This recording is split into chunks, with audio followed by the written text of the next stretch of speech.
Paramashivoham.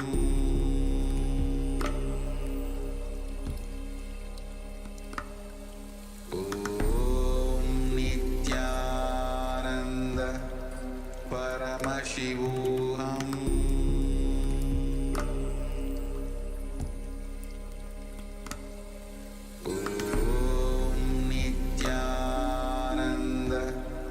Paramashivoham.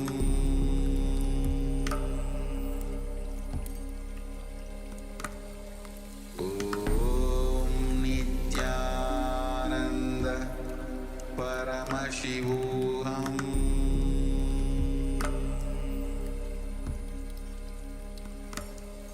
Om Nithyananda Paramashivoham.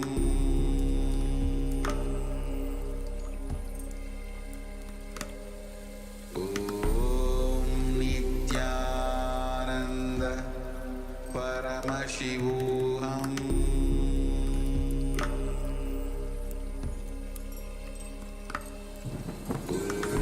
Om Nithyananda Paramashivoham.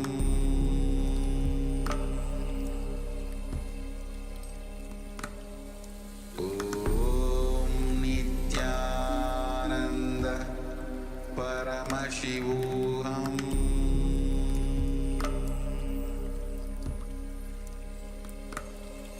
Om Nithyananda Paramashivoham.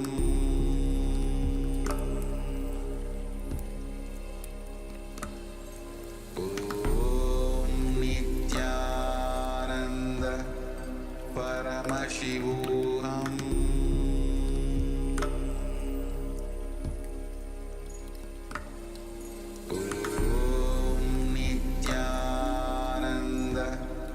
Paramashivoham.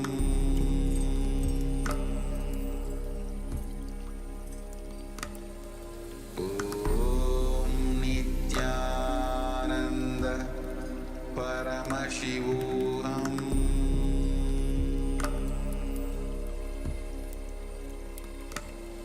Om Nithyananda Paramashivoham.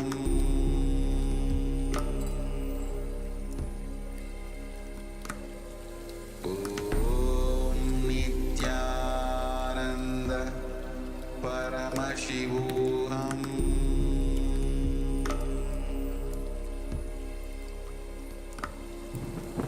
Om Nithyananda Paramashivoham.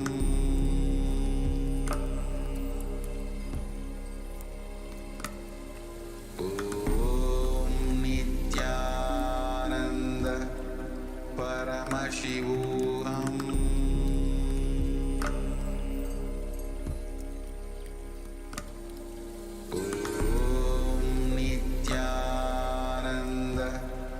Paramashivoham.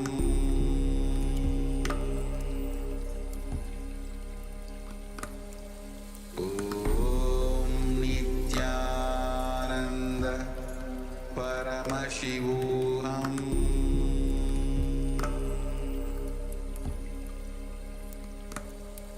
Om Nithyananda Paramashivoham.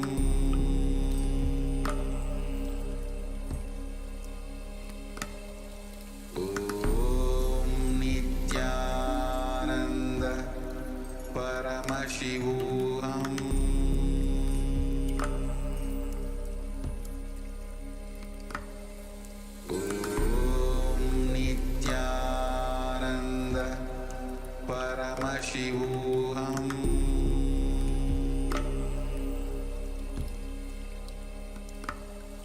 Om Nithyananda Paramashivoham.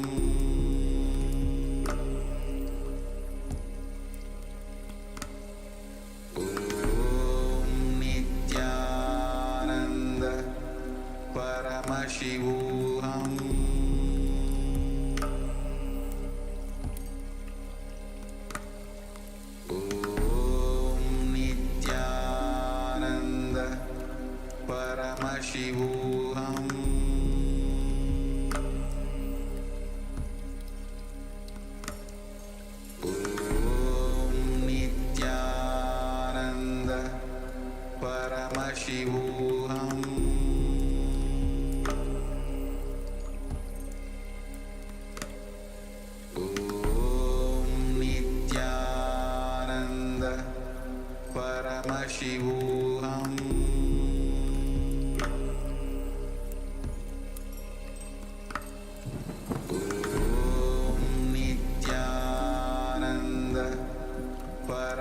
Paramashivoham.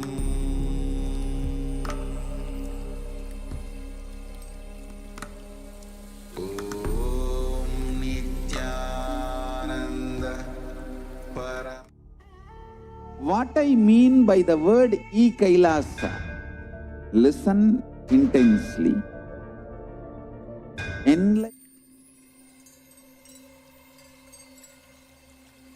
Welcome. What I mean by the word Kailasa, listen intensely. Enlightenment ecosystem, literally enlightenment itself, in your own home, wherever you are. If you cannot come to Kailasa, it's okay. Kailasa can come to you. Kailasa coming to you is Kailasa.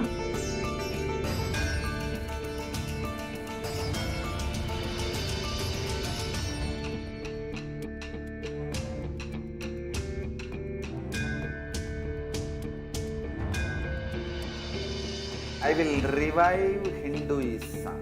I am a Hindu revivalist, not by any revolution, but by evolution.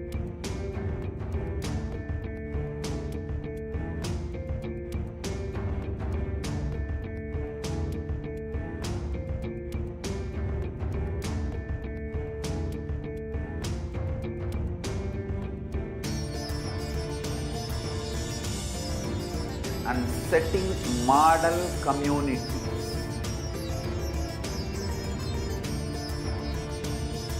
Kailasas, enlightenment ecosystems, Sarvanya Peethas all over the world.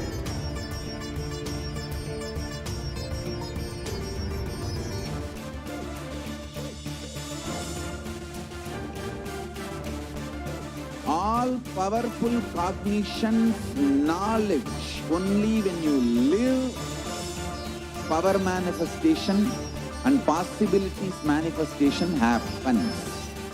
This is a fundamental truth.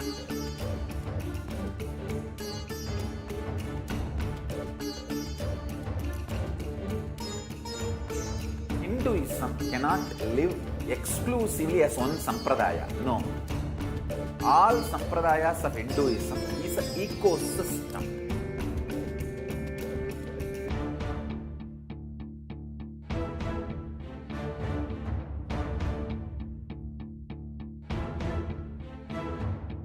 So don't keep quiet thinking that if one sampradaya is attacked, only that sampradaya is going to be affected.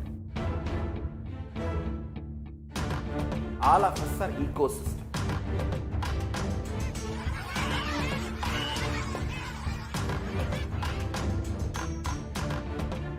I invite all of you to get involved and enjoy Hinduism by the principle of Dharmo Rakshati Rakshitaha. When you protect Dharma, Dharma protects you. You will make the whole planet flourish spiritually. The spiritual prosperity will happen to the whole planet. We all have to coexist together.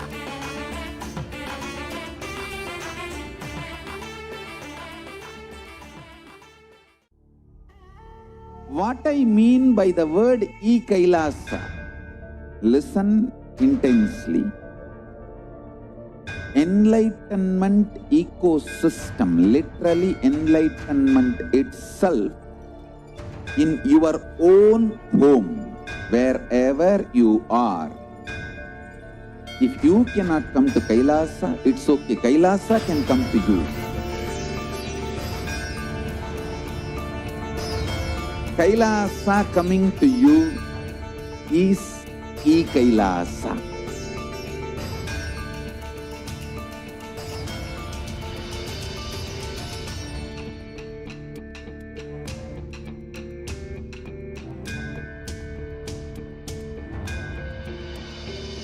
I will revive Hinduism. I am a Hindu revivalist, not by any revolution, but by evolution.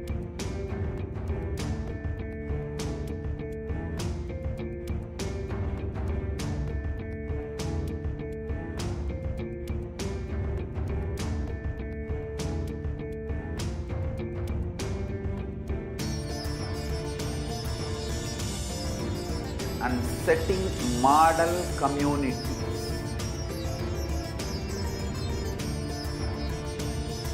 Kailasas, enlightenment ecosystems, Sarvanya Pitas all over the world.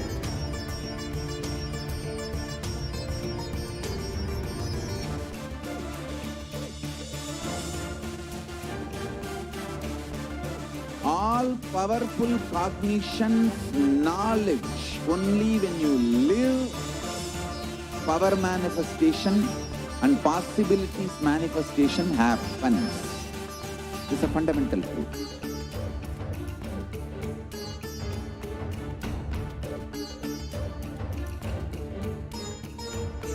Hinduism cannot live exclusively as one sampradaya. No. All sampradayas of Hinduism is an ecosystem.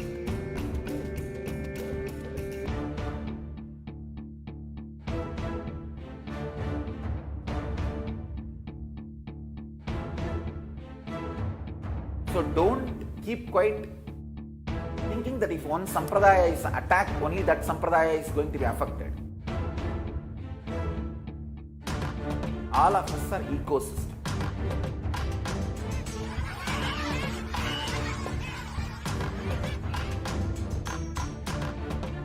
I invite all of you to get involved and enjoy Hinduism by the principle of Dharmo Rakshati Rakshitaha.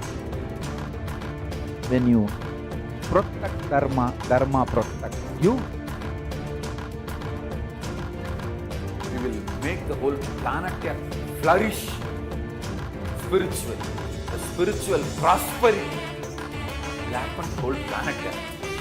We all have to coexist together.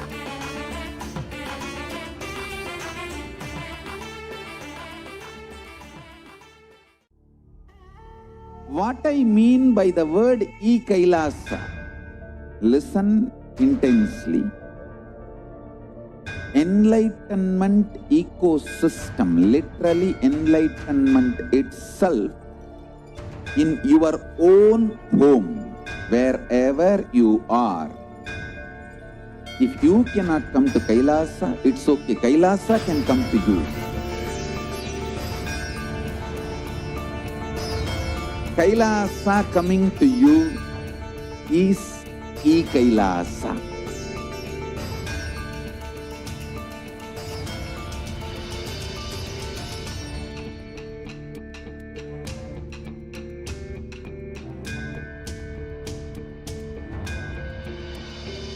I will revive Hinduism. I am a Hindu revivalist, not by any revolution, but by evolution.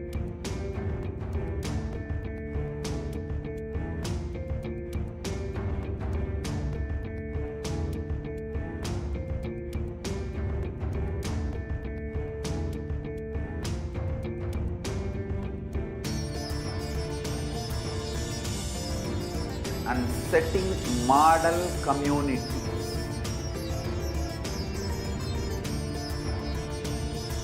Kailasas, enlightenment ecosystems, Sarvanya Pitas all over the world.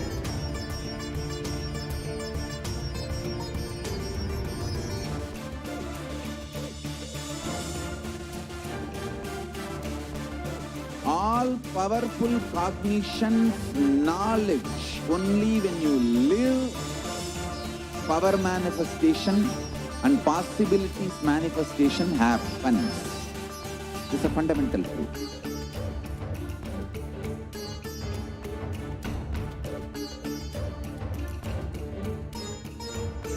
Hinduism cannot live exclusively as one sampradaya. No.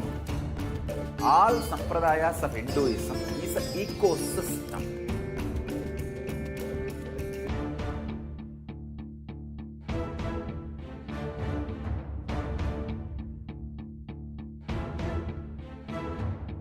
So don't keep quiet thinking that if one sampradaya is attacked, only that sampradaya is going to be affected. All of us are ecosystem.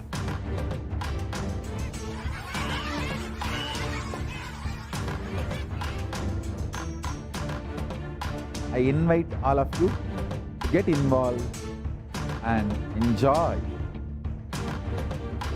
Hinduism by the principle of Dharmo Rakshati Rakshitaha. When you protect Dharma, Dharma protects you. We will make the whole planet flourish spiritually. The spiritual prosperity will happen to the whole planet. We all have to coexist together.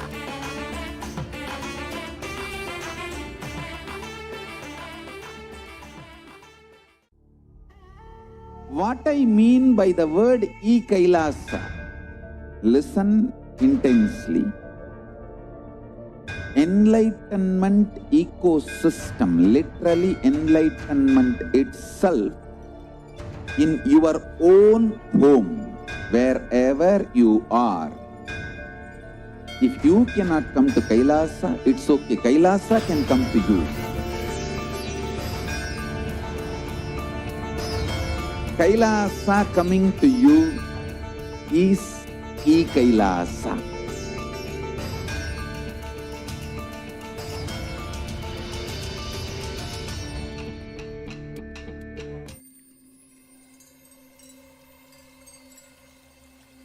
I welcome you all with my love and respect. Let you all open all your three eyes. Om Nithyananda Paramashivoham. Nithyanandam Paramasukadam Kevalam Jnanamurtim Dvandvadhitam Gagana Satusham Tattvamasyaadilakshyam Ekham Nityam Vimalamachalam Sarvadi Sakshi Bhutam Bhavatitam Trigunarahitam Sadgurum Tam Namah.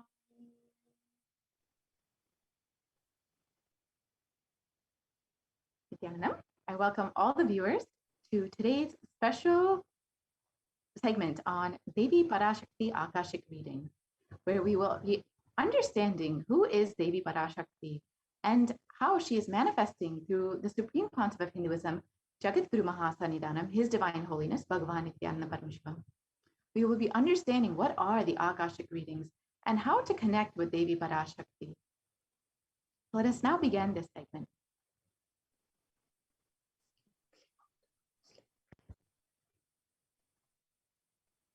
We can move to the next slide, please. If you are here, it means existence wants you to be here in this form. You are not an accident. You are an incident. You are a conscious miracle of existence. Existence is trying to express itself through you. Welcome to this sacred spiritual experience, your digital experience with the divine. And this may be what you all think as your first time in the presence of a divine cosmic being. But this is not the first time this energy has graced the planet Earth. And if you are watching this now, it is not a coincidence. It is a cosmic intervention in your life to make you manifest what you want. So how is this possible? How has this worked before? Experience these answers through powerful cognitions as referenced from the ancient texts of Hinduism, revived by the Supreme Pontiff of Hinduism. And now we will be seeing who is Devi Parashakti, who is the Divine Cosmic Mother.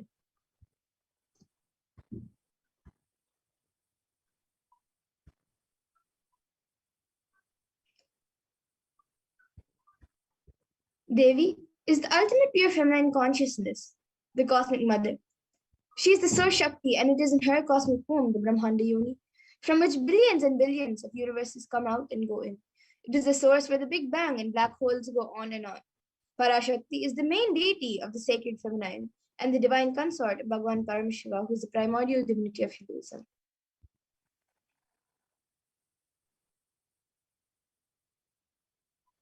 First and foremost relationship is with mother. Ability to learn, even idea to relate starts with mother. How to relate starts with mother. Understand your idea to relate, your ability to relate starts with mother. Mother is too important way to connect with what you think as life.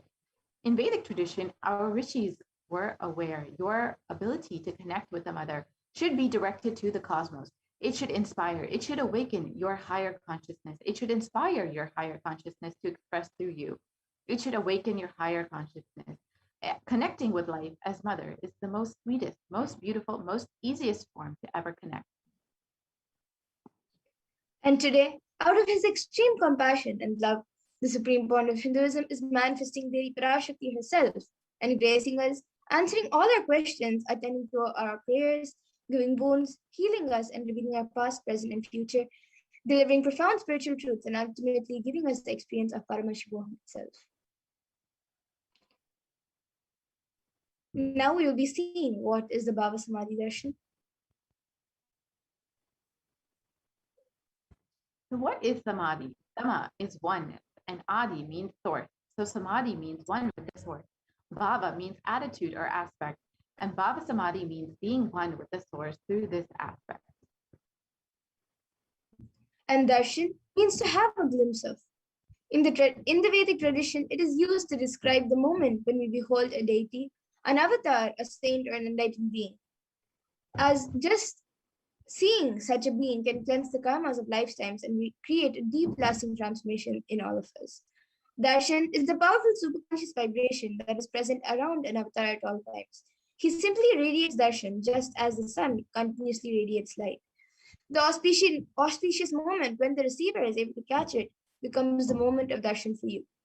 And raising you to the next level of superconscious breakthrough is like hitting the reset button on your being. The first thing you need to understand is that divine cosmic beings are real. They manifest from Kailasa, the enlightened time-space zone, through deities and incarnations. Divine cosmic beings manifest through the Archavatars in temples, through Bhava Samadhi Darshans in Nijavatars incarnations. And Bhava Samadhi Darshan is the science of the Nijavatara manifesting Paramashiva, the consciousness. It is where the formless, the being of Paramashiva expresses through the Divya Sharira, the light body, and manifests as the Nijavatara, the physical form, for us to experience Paramashiva.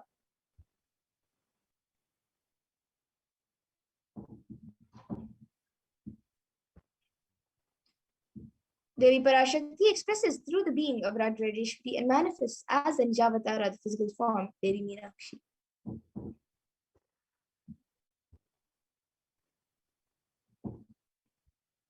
The Archavatar deity reflects the consciousness and manifestation of the superconscious energy, but human beings are not mature enough to receive this higher level experience from the Archavatar directly. The avatar, physical embodied form, comes down to bridge the gap and create experience of the superconscious energy in all of us. And the Bhava Samadhi awakens your Kundalini Shakti, which is the latent potential energy in every human being. So this influx of superconscious energy visibly slows down the aging process and improves immunity to disease. So during the Bhava Samadhi Darshan, the whole brain comes alive, turning into a superconscious conductor of conscious energies that heal, empower, and transform our lives. During Bhava Samadhi Darshan, our neurons mirror that of the avatar. Mirror neurons activate and process all the observed movements or information of the avatar just by seeing. That is, the entire body can silently and without moving receive what is happening elsewhere through a process of direct observation, experiencing the superconscious energy radiated by the avatar. And the Akashic records, which are readings from the cosmic archives, are not a prediction. It is readings from the cosmic archives beyond space where creation and destruction happen simultaneously. In the dimension of time starts the past, present, and future. Because Akashic chords are stored in Akasha, the space dimension, there is no past, present, and future. That is why what you call as happening and yet to happen is clearly already recorded. And now we will be seeing who the supreme point of Hinduism is, the one who is giving us all these desertions and these divine sciences. The Supreme Pontiff of Hinduism, Jagat Guru Mahasannidhanam, His Divine Holiness Bhagavan Nithyananda Paramashivam, is the reviver of Kailasa, a macrocosmic, ancient, enlightened Hindu civilizational nation. The Supreme Pontiff of Hinduism is the 1008th incarnation of Paramashiva as per Hinduism and recognized by his predecessors who are enlightened masters and adepts. The Supreme Pontiff of Hinduism has made the science of power manifestation, yoga, and temple-based universities a lifestyle for humanity. And the Supreme Point of Hinduism is ordained as the 233rd Guru Mahasannidhanam of Kanchi Kailasa Sarvagnapeetham, Mandala, the incumbent emperor of Suryavamsha Saranga Samrajyam, the present 293rd Jagat Guru Mahasannidhanam of Kailasa Shyamala Peetha Sarvagnapeetham, and the present Mahamandaleshwar of Mahanirvani Akada, the largest apex monastic order.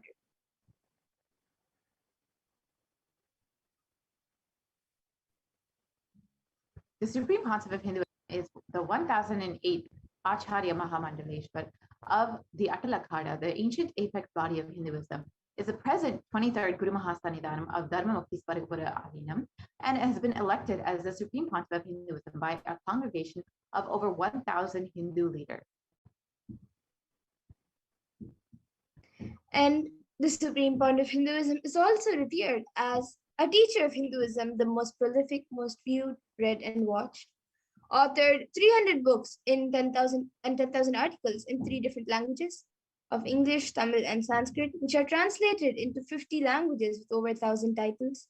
Over 20 million copies of books and articles sold, read, and downloaded. Over 10,000 hours of discourses. And the Supreme Point of Hinduism has also enriched and enriched 1 billion plus lives digitally, and is respected as the commentator of all sacred scriptures such as Upanishads, Bhagavad Gita, Shiva Sutras, Brahma Sutras, Yoga Sutras, Ashtavakra Gitas, Jain Sutras, and many more.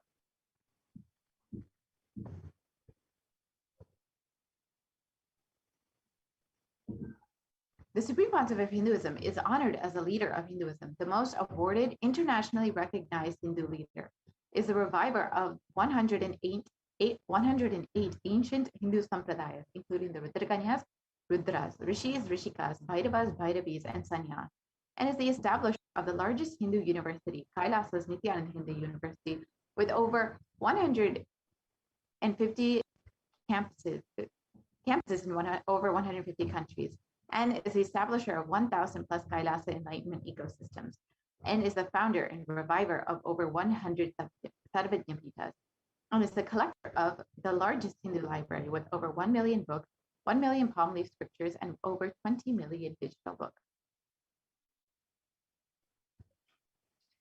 And now with this, we will now be seeing the live demonstration of the extraordinary powers in the next segment. So we will be back after a short break, so please stay tuned for the next segment, which is going to be an exciting segment.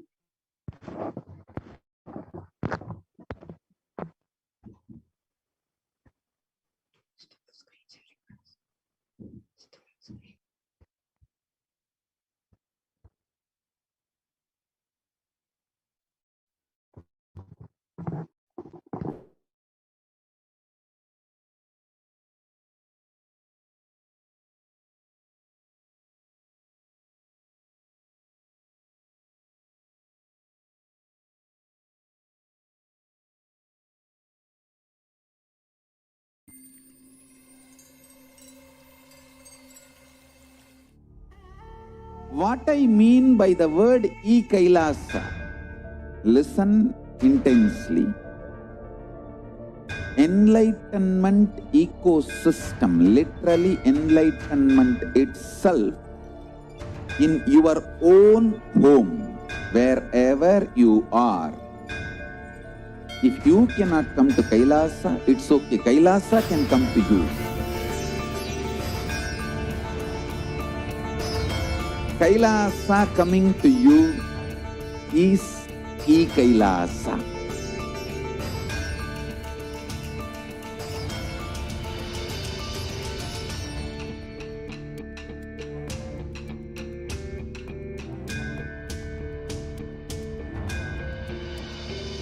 I will revive Hinduism. I am a Hindu revivalist, not by any revolution, but by evolution.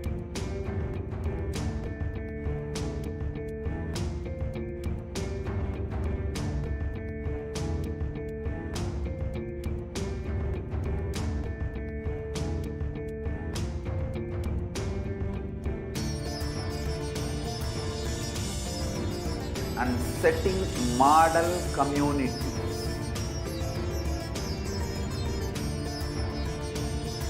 Kailasa, enlightenment.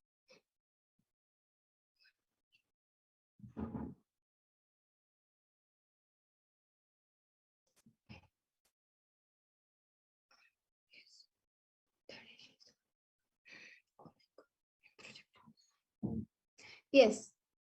Nithyananda, everyone, welcome back. And now we will be moving on to the next segment, where we will be seeing a live demonstration of the extraordinary powers of Paramashiva.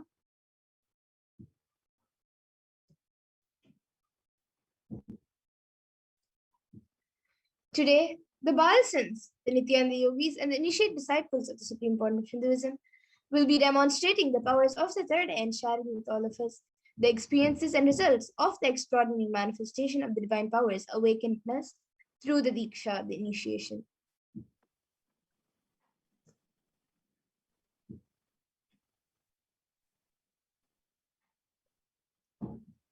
In today's Bhavasamadhi Darshan, all of us will be receiving the initiation into third eye awakening and various powers with the blessing and grace of the Supreme Pontiff of Hinduism. We will be manifesting the following powers of third eye, seeing with the eyes blindfolded. Third eye is the cosmic browsing center located between brows, which upon initiation can effortlessly express powers and see through the third eye just as you would with two eyes.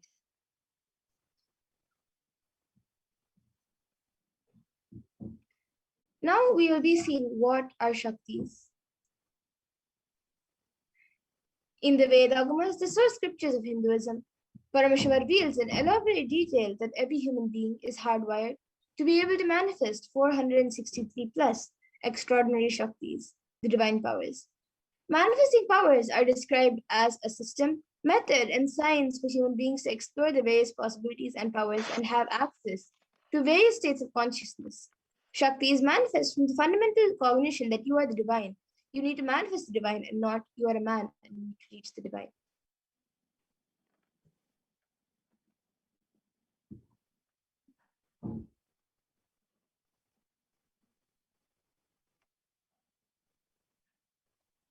So, what are the differences between Shaktis and Siddhis? Shakti is expressed from the space of enlightenment as a side effect of healing, connection with the divine, and high integrity with the Master Guru. Shaktis are source of enlightenment, whereas Siddhis are power that manifests from tapas or penance for enlightenment. Siddhis are on path of enlightenment. And a few more differences between Shaktis and Siddhis are that Shaktis of Paramashiva manifest through ordinary human beings in an extraordinary way after the initiation from the avatar and are permanent, whereas Siddhis are not permanent and may divert you from enlightenment.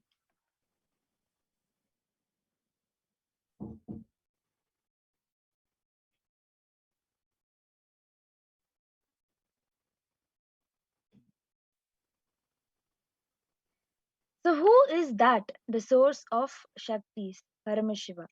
So, Paramashiva is the primordial divinity in Hinduism, the ultimate reality and cause, which is self effulgent, Swayam Prakasha, all pervading, unchanging beyond time, space, form, and causality.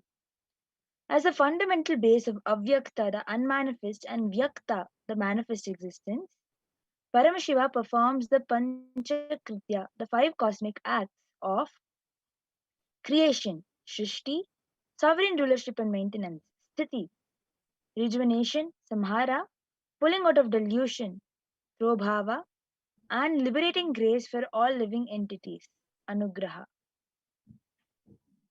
And now the avatar of Paramashiva, the supreme point of Hinduism, Jagat Guru Mahasannidhanam, His Divine Holiness, Bhagavan Nithyananda Paramashivam, as the 1008th living incarnation and representative of Paramashiva and reviver of Kailasa, the ancient enlightened Hindu civilizational nation, the great cosmic borderless Hindu nation. Ever since the beginning of the civilization, the Sanatana Hindu Dharma has been the cradle of enlightened beings and highly advanced sciences. It was where the science of enlightenment and powers was lived and taught as a lifestyle. For the first time in the modern day, the supreme point of Hinduism is reviving these yogic sciences and transmitting it to the world at a record-breaking pace which is never accomplished before.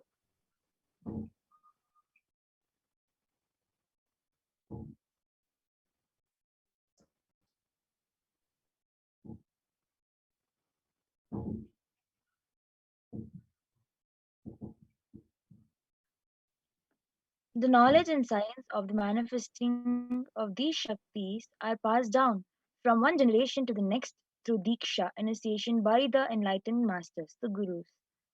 The supreme pontiff of Hinduism has been being recognized as an incarnation at a very young age, was trained and taught these sciences to revive the initiation and knowledge repositories for billions to manifest science of power manifestation from disciplines of Vedanta Tantra, Sri Vidya Yoga and Yogic powers, Mantra Shastra, Siddha Vidya, science of Aushadha, Advaita and Bhakti Yoga, Paramashiva Jnana and Paramashiva Vijnana. So you can see over here the various masters, the great rishis and munis, the siddhas, the superconscious Newtons, who know the science of incarnation as per Hinduism, predicted and recognized. And now we will be seeing how we can awaken these divine Shaktis in us.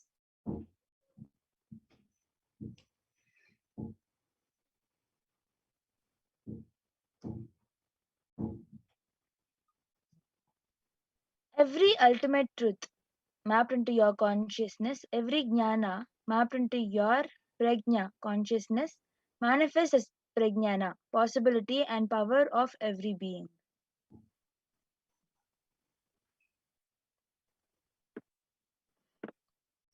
And the science of power manifestation is authenticated through 4 aspects of evidences or pramanas. The first is the Shastra Pramana, which is the eternal, unchangeable truths revealed in the source scriptures.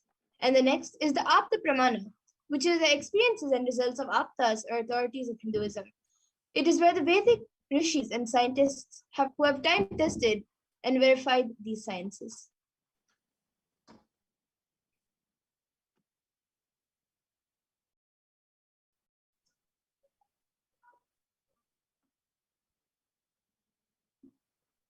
So the next pramana is the Atma Pramana, an account of the Supreme Pontiff of Hinduism, Jagadguru Mahasannidhanam, His Divine Holiness Bhagavan Nithyananda Paramashivam, this millennium's avatars, personal experience of power manifestation. The Pratyaksha Pramana, the empirical evidence from observation and scientific experimentation. And Vedas are the ultimate superior authority for Hindus and are pure science where the ultimate truths are explained, and Agamas are the scriptures where the applied technology and applied science is expanded. The Vedas and Agamas, the Vedagamas, which is a living applied science, are given the status of Shruti as they are directly revealed by Paramashiva. They are the ultimate, eternal, unchangeable truths, and a reference cited from these Shastras or source scriptures is called the Shastra Pramana.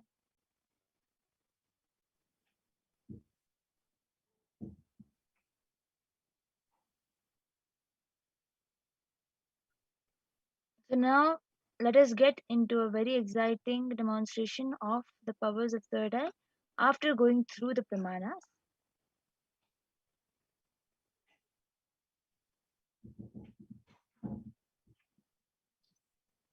the power of seeing through the divine vision, third eye.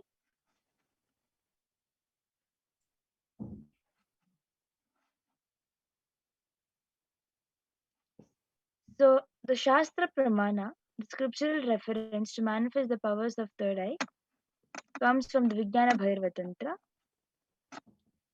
Kapalantarmanonyasa tishthanmilitalochanaha kramena manasodardhyat lakshaye lakshamuttamam. By fixing the mind on the inner space within the crown center and sitting stably without any movement, having the eyes closed in succession, by that stability of the mind and inner space, through the power of the third eye, one directly sees the ultimate goal laksham by having the vision beyond the sight that reveals any object or place, attaining the space of oneness with the source Paramashiva.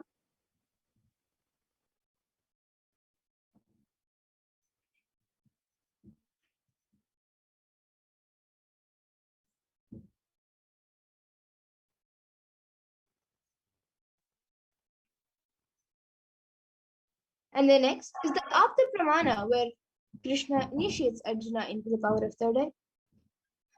Natu mam shakyase drashtu manenaiva svachakshusha divyam dadami te chakshuhu pashyam me yogamaishwaram. Bhagavan Krishna says to Arjuna, but you cannot see my cosmic form with these physical eyes of yours. Therefore, I grant you divine third eye vision. Behold my cosmic opulence. In the Hindu Purana, Bhagavad Gita, Bhagavan Krishna initiates Arjuna into the power of third eye to behold Krishna's Vishwarupa Darshan, the vision of his cosmic form. In the 11th chapter of Bhagavad Gita, which contains the description of Bhagavan Krishna's cosmic form, is completely narrated by Arjuna as he sees Bhagavan Krishna through the third eye.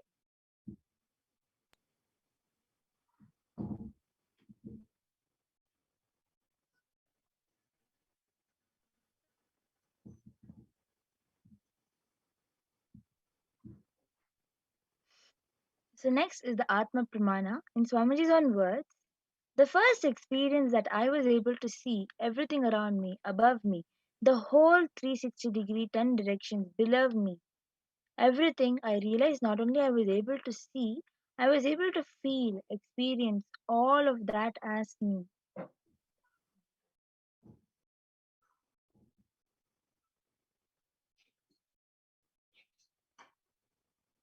And the last, the Pratyaksha Pramana, which is the empirical evidence from observation and scientific experimentation. As you all can see, using a PET, a positron emission tomography, the brain waves of the Supreme Pontiff himself was measured. And it was measured that when doing daily activities, there was high activity measured in the brain where the third eye is located. And when in deep samadhi state, only the third eye region is active and almost 90% of the rest of the brain is at peace. So now we will be having the Sakshi Pramana, the demonstration of the live demonstration of this power of third eye after a small break. So please stay tuned and we'll be right back for the live demonstration.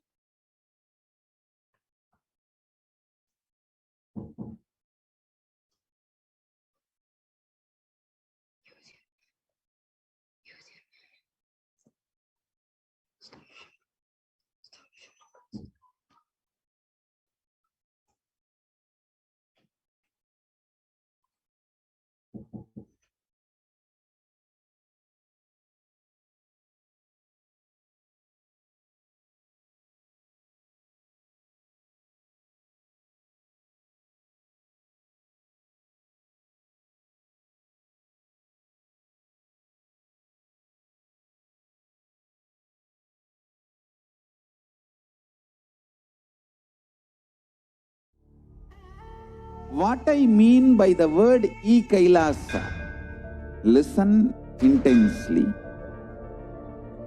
Enlightenment ecosystem, literally enlightenment itself, in your own home, wherever you are.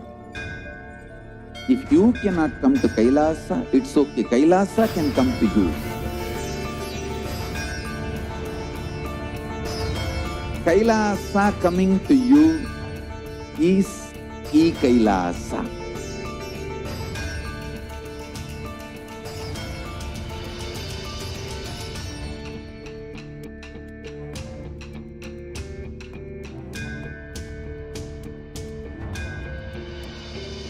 I will revive Hinduism.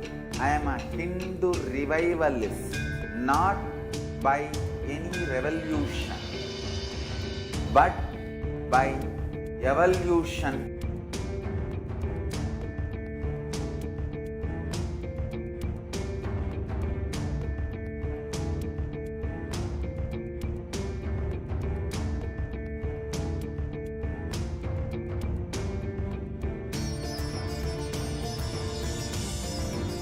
And setting model community.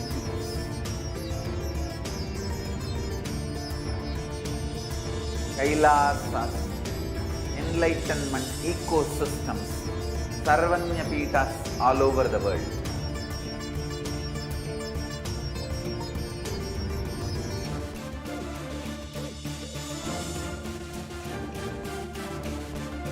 All powerful cognition, knowledge, only when you live, power manifestation and possibilities manifestation happens. This is a fundamental truth.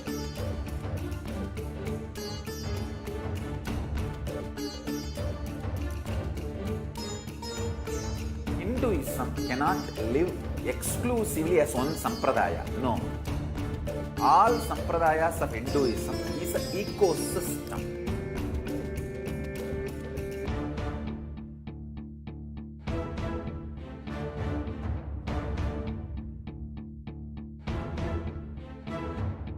So don't keep quiet thinking that if one sampradaya is attacked, only that sampradaya is going to be affected. All of us are ecosystem.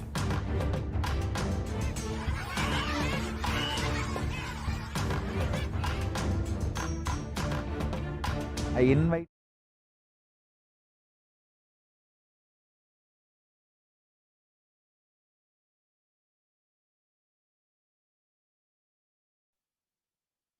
Yes, so now we will be entering into the beautiful demonstration of the power of third eye. We have Manitya Amritananda who has joined us for this demonstration. Nithyananda Amrita. So now we are having this eye band which will be tied on to Manitya Madhurananda's eyes by Ma Amrita. So you can see this eye band. It has it is beautifully done in a way that it will be relaxing as well as not letting any light come inside. So this has sponge which will stick onto your eyes and not let any light come inside.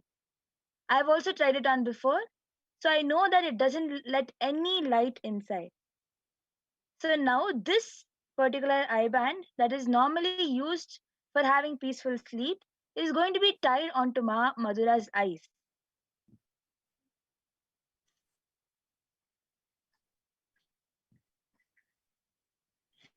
This eye band is verified by scientists for the light to not enter inside the eyes. And as everyone knows, we will be able to see only if light is present. So now also Ma Madhura is kept unmuted so that no discussion is happening. So she's always unmuted, and now you can see, you can move your face up and down, Ma Madhura, Yes, just a so minute. that you can show that there is no holes. Yes. Can you move it a little bit to the right now? Sorry, to the left, yes. And little down. Okay. So Yes. now I'll be, So, yes. so now you can see that the eye band is sitting on her nose. So because of which it will not leave any light to enter inside her eyes. You can move your head little up and down to show it in the camera that there is no light. There is no way light can enter inside, because of which she will not be able to see with her normal two eyes. So now you can comment in the channel, in the comment section. You can comment any words, random numbers, any word that you might think that Ma Madhura will not know.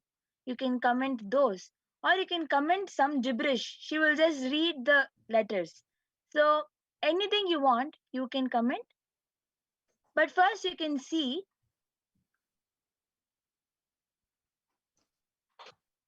Yes, so I think the last comment which we have, and I think that's even the first comment we have, is from Sri Nitya Kritananda Yashodaran, who has put Nityanandam.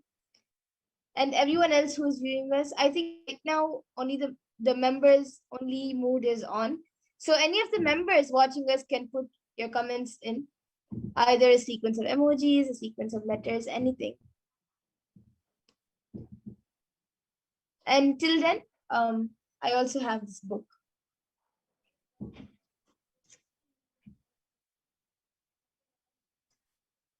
So this is a guaranteed solution book. Madhura is having this book, which is the Guaranteed Solutions book. So I actually thought I will tell a random number, ma. You can open Okay. that. You can open that page, and you can read that page. Yes, okay. So you can open page number 180. Okay. You can read it. So right now I've opened 264. You 180, right? 180. Yes, 180. Okay, now I'm on 188, 184, 182, and 180. So this is page 180 on this side. Yes, And as you can see, this is page 180. yes, and I will be reading it out now. So it says, a man was asked what the difference between his past and Now, present. Madhura, you're not really that audible. Yeah, okay, I'll be a little louder.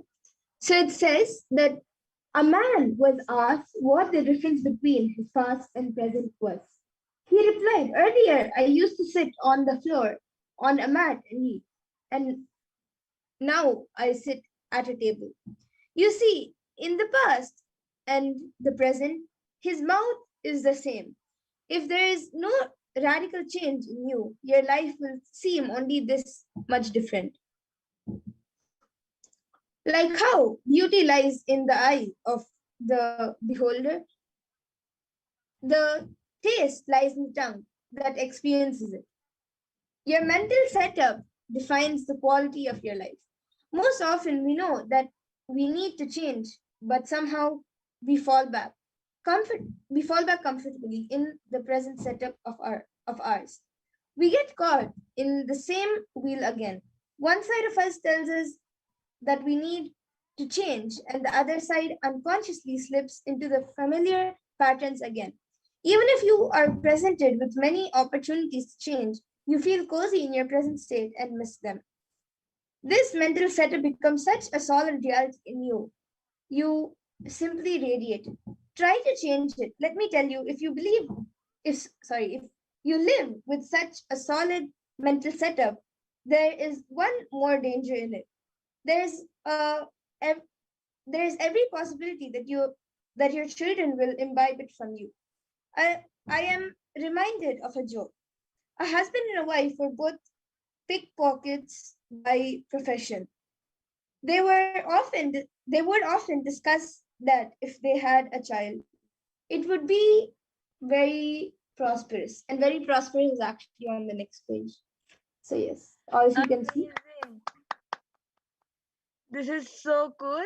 And just see how fluently she has read from the page. Just like how a normal person reads from both their eyes, or even faster than that. She has been able to read through the third eye. So don't even think about a person.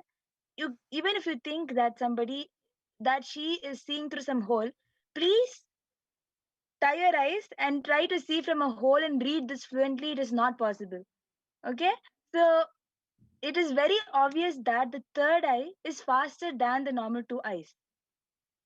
So she has read so fluently from the random page that I on spot had just told her some random page.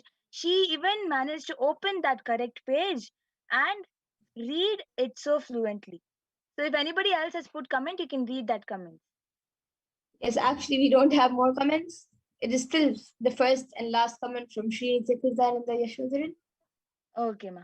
So then we will be. So she was even able to see that that is the last comment, and no more comments has come. So we will now be entering into the power of body scanning. Ma Amrita, you can remove the IBAN. Ma.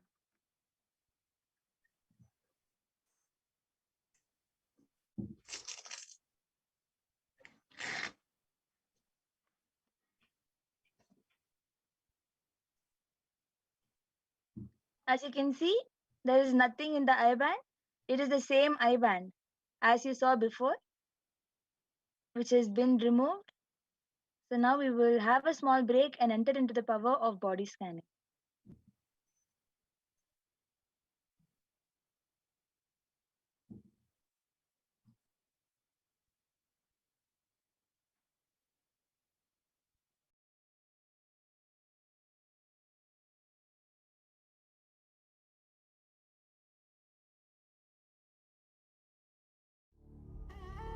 What I mean by the word Kailasa, listen intensely. Enlightenment ecosystem, literally enlightenment itself, in your own home, wherever you are. If you cannot come to Kailasa, it's okay. Kailasa can come to you. Kailasa coming to you is Kailasa.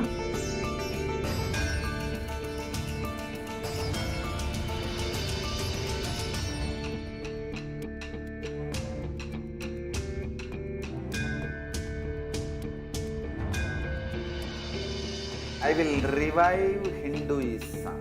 I am a Hindu revivalist, not by any revolution, but by evolution.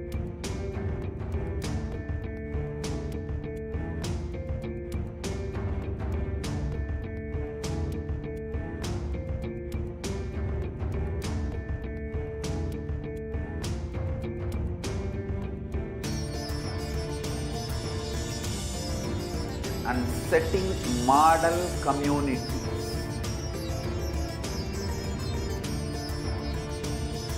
Kailasas, enlightenment ecosystems, Sarvanya Peethas all over the world.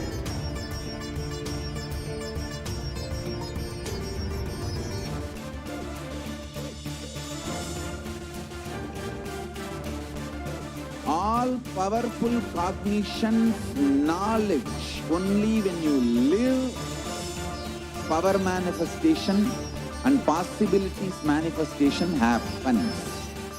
This is a fundamental truth.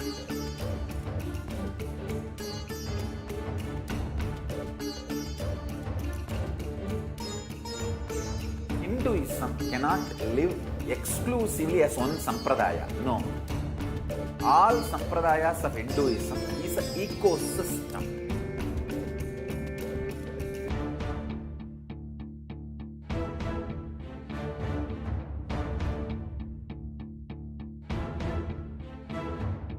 So don't keep quiet thinking that if one sampradaya is attacked, only that sampradaya is going to be affected. All of us are ecosystem.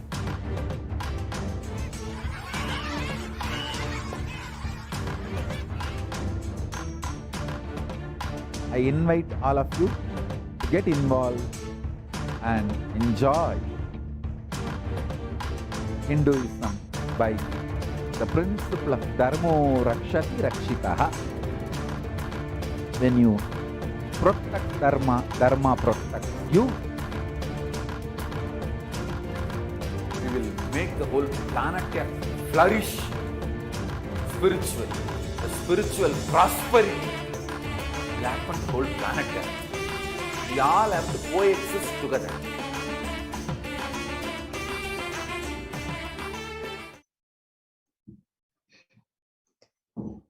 Yes, so now we will be moving to the next power of body scanning.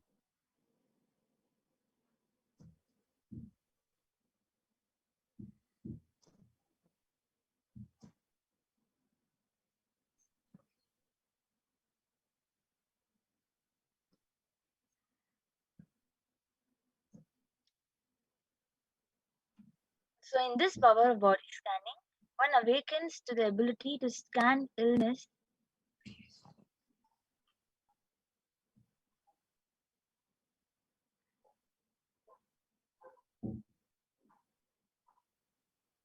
In this power of body scanning, one awakens to the ability to scan the illness, diseases, medically diagnosed issues, and provide solutions through the awakened third eye.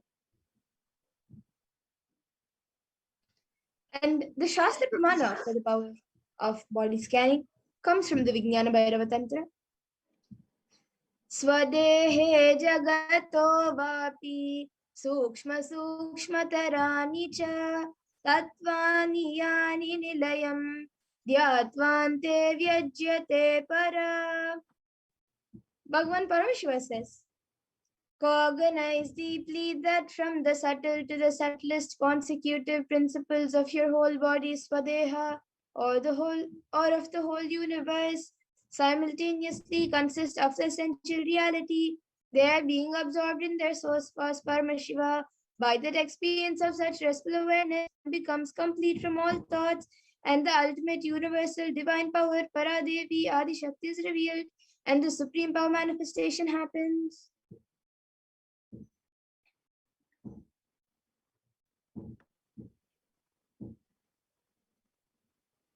The story of Thereyer is the Apta Pramana, the reference of body scanning from the life of the Siddha Thereyer, one of the prominent disciples of Agatyar.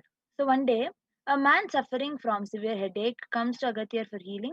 Agatyar uses the power of body scanning and identifies the root cause of the headache. He reveals that there is a small Thereyer type of frog sitting in the person's brain.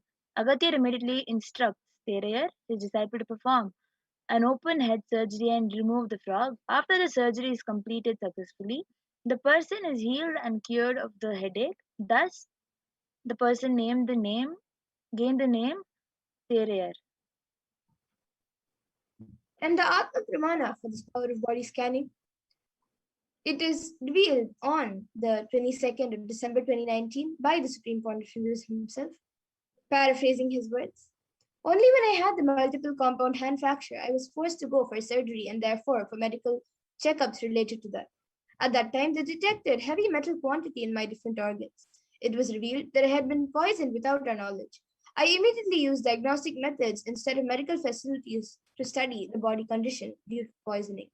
Through body scanning, I found out what the problems, imbalances had happened, and where balances had to be done.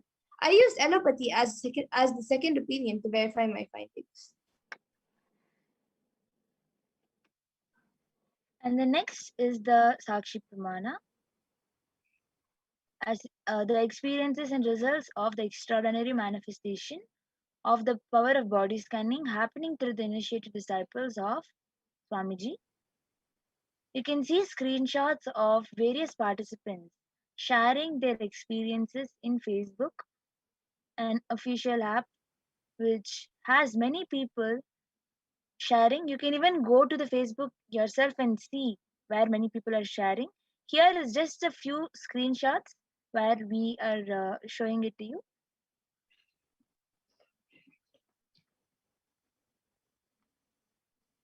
Yes, and now we will be getting into the live demonstration of the power of body scanning. So anyone who would like a body scan can put your comments in the live YouTube comment section, and we will be taking your names to do the body scan.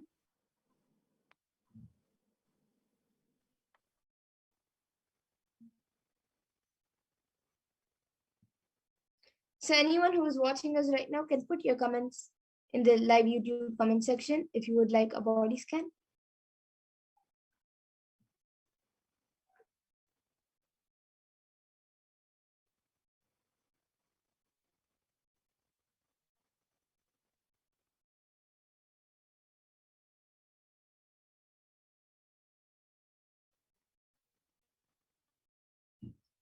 And as we wait for some comments to come in, Ma Pragnana, would you like to share your experience of doing the power of body scanning, as you've done the power of body scanning, and even I have done the power of body scanning for many people who have come?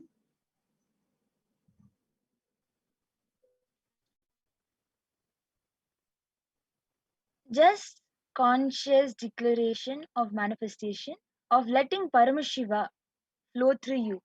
Just that declaration of deciding to be channel for Paramashiva to flow through you, and decide that you will manifest Paramashiva through you in the form of body scanning or in the form of various powers of Paramashiva. That is the basic, that is the simplest way to have the presence of Paramashiva around you. So the experience while manifesting the power of body scanning is just that feeling of having Paramashiva around you all the time, the presence of Paramashiva. What you do is so aligned because of that, because your full cognition is just that each and every particle around you has Paramashiva in it. When you are letting Paramashiva flow through you, you just you just know that Paramashiva is flowing through every single thing. It knows or not, but you know that Paramashiva is there. So that cognition that you are living in that presence of Paramashiva is always there in you when you do the power of body scan. Yes, and I think now we have Mantya Guhabamananda, who has put Nithyananda, please scan my body. So yes, Ma, now I will be scanning your body. Ma Guhabama Nanda. I will be chanting the Mahavakya and doing the power of body scanning. Om Nithyananda Paramashivoham. Om Nithyananda Paramashivoham. Om Nithyananda Paramashivoham.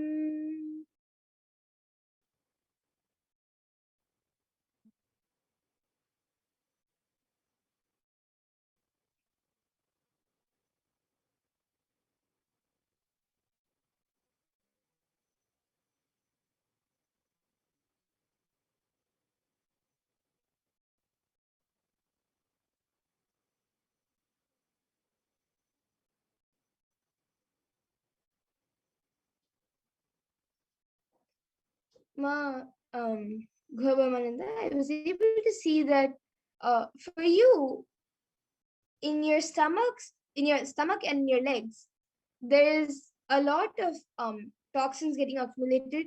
Like it's mainly getting accumulated in your stomach, and then that weight and that the toxins also through the blood is going to the legs, and that is also affecting the nadis and the energy, like the nerves, which um the energies, the body energies exist. So that is affecting the nadis and also all the energy centers, and because of that it also affects your physical um health. So you get I was able to see you get very tired often, especially for the past like 10 days. I was able to see you get tired very often, and I was able to see that is just because of the toxins, and it is coming from the food you eat, and also from the water you drink, and also from the air which you breathe in. So I was able to see that as a solution for whatever you can make the adjustments in the food and water, if you can like purify the water more, and if you can eat more uh, organic and more chemical less food, that would be great. And for the air, um, the best solution I was able to see for that is every day do the Guru Puja. That will help.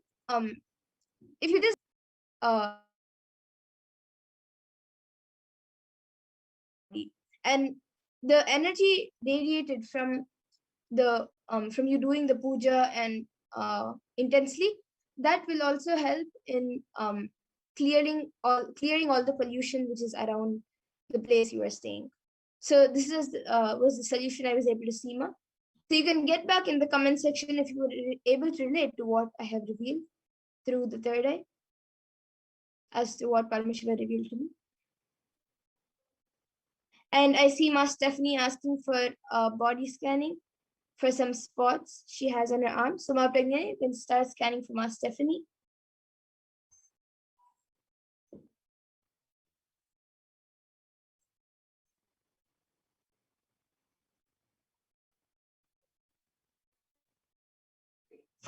And Ma Stephanie is asking for Ma Nui, and she has said that we are having her request and her consent. So Ma Pragnana, you can scan for Ma Nui.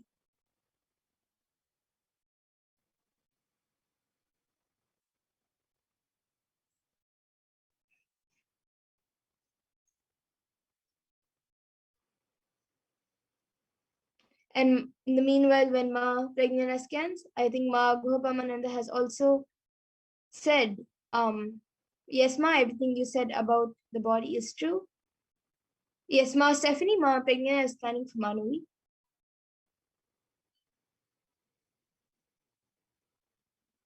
And Ma Guhapamananda has also said, thank you. Yes, Ma, thank you. We were very happy to do a body scanning and offer the body scanning for you. Ma Pragnana, when you're ready, you can go ahead.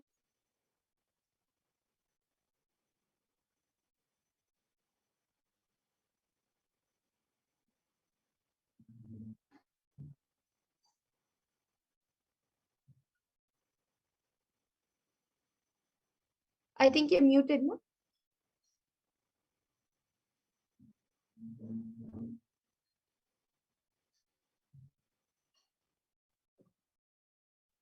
Ma Pragnana, you're muted. Yes. So I was able to see that my she is facing a lots of weakness in her body. Just something by mistake touches her, also she feels lots of pain, and if she just walks around for some time, she feels lots of pain shoot up, and then she just feels like going and lying down and sitting, or sometimes even for sitting for long time she feels the pain and she gets up again and starts walking. And she feels she has this frequent suffocation feeling. I was able to see these two, and I was able to see that watching the satsangs of Swamiji, where any satsangs where Swamiji is talking, will reduce that stress in you, because of which you will not focus more, you will not be more sensitive on your body, because of which your body will feel the pain. So I was able to see that you should watch more of Swamiji satsangs. Yes, man. Were you able to see anything about her having spots on her hand?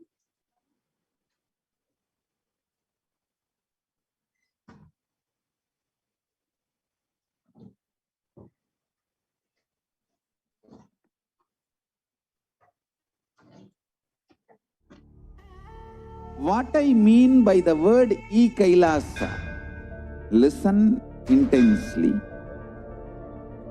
Enlightenment ecosystem, literally enlightenment itself, in your own home, wherever you are. If you cannot come to Kailasa, it's okay. Kailasa can come to you. Kailasa coming to you is Kailasa.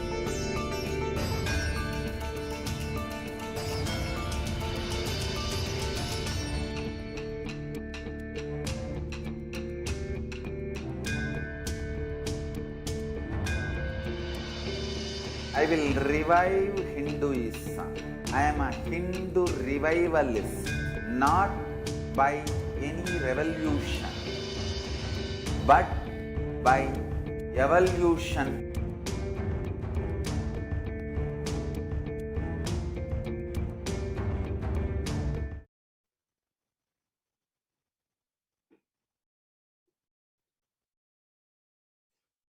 Yes, so Ma Pragnani, you can continue. You can repeat what you have said for Ma Noi, and I apologize to all of you for the technical glitch. So for Manoi, I was able to see that there is no particular thing to fear about the spots in the hand map, because I was not really able to see anything to do with the hand.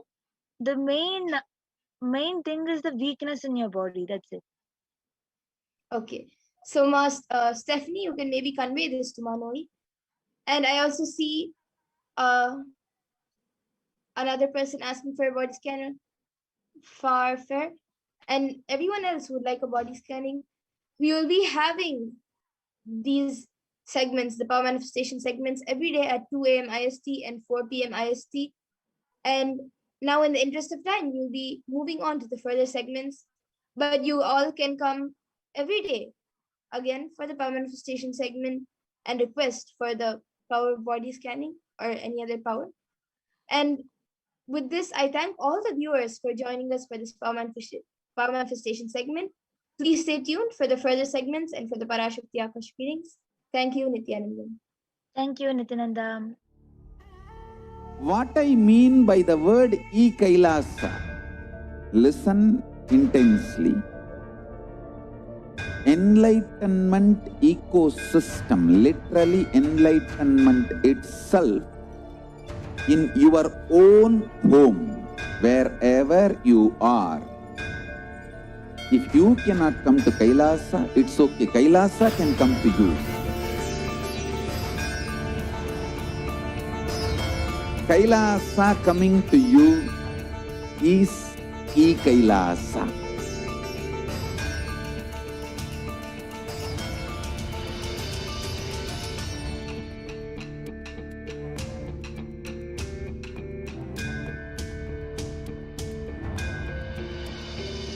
I will revive Hinduism. I am a Hindu revivalist, not by any revolution, but by evolution.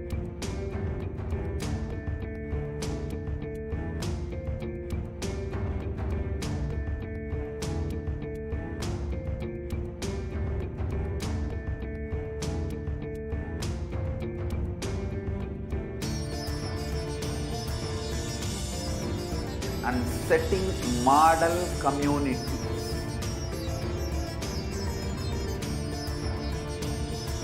Kailasas, enlightenment ecosystems, Sarvanya Peethas all over the world.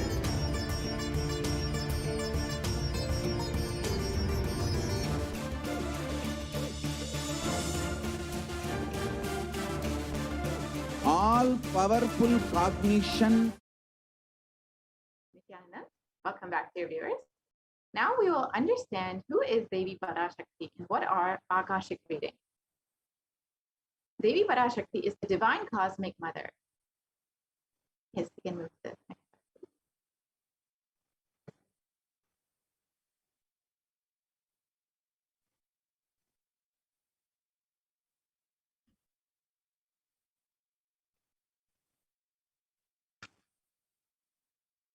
Devi is the ultimate pure feminine consciousness, the cosmic mother. She is the source Shakti. It is her cosmic womb, Brahmanda Yoni, from which billions and billions of universes come out and go in. Source where the Big Bang and black holes go on. Parashakti is the main deity of the sacred feminine and the divine consort of Bhagavan Paramashivoham, who is the primordial divinity of Hinduism.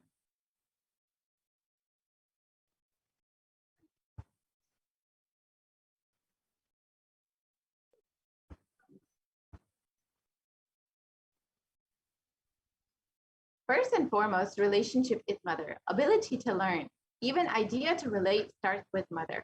How to relate starts with mother. Understand your idea to relate. Your ability to relate starts with mother. Mother is too important way to connect with what you think as life.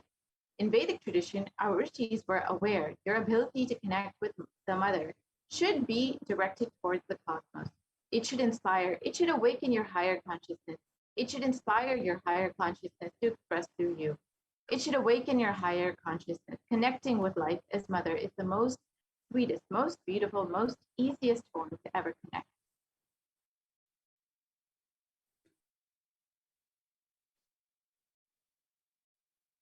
And today, out of this extreme compassion and love, the supreme point of Hinduism is manifesting Devi Parashakti herself and gracing us, answering all our questions, attending to our prayers, doing boons, healing us, revealing our past, present, and future, delivering profound spiritual truths, and ultimately giving us the experience of Paramashivoham itself.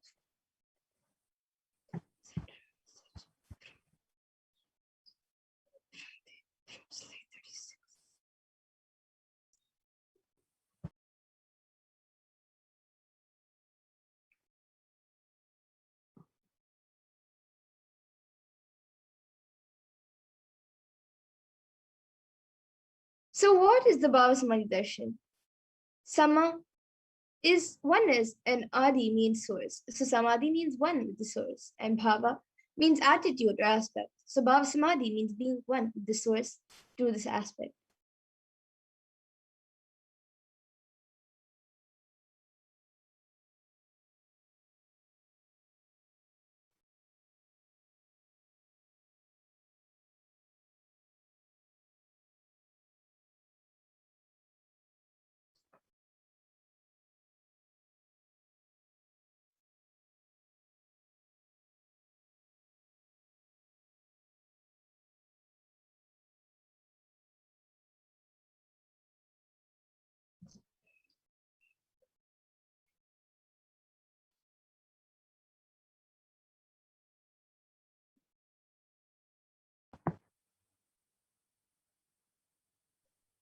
Yes. And now we will be seeing about the divine feminine consciousness.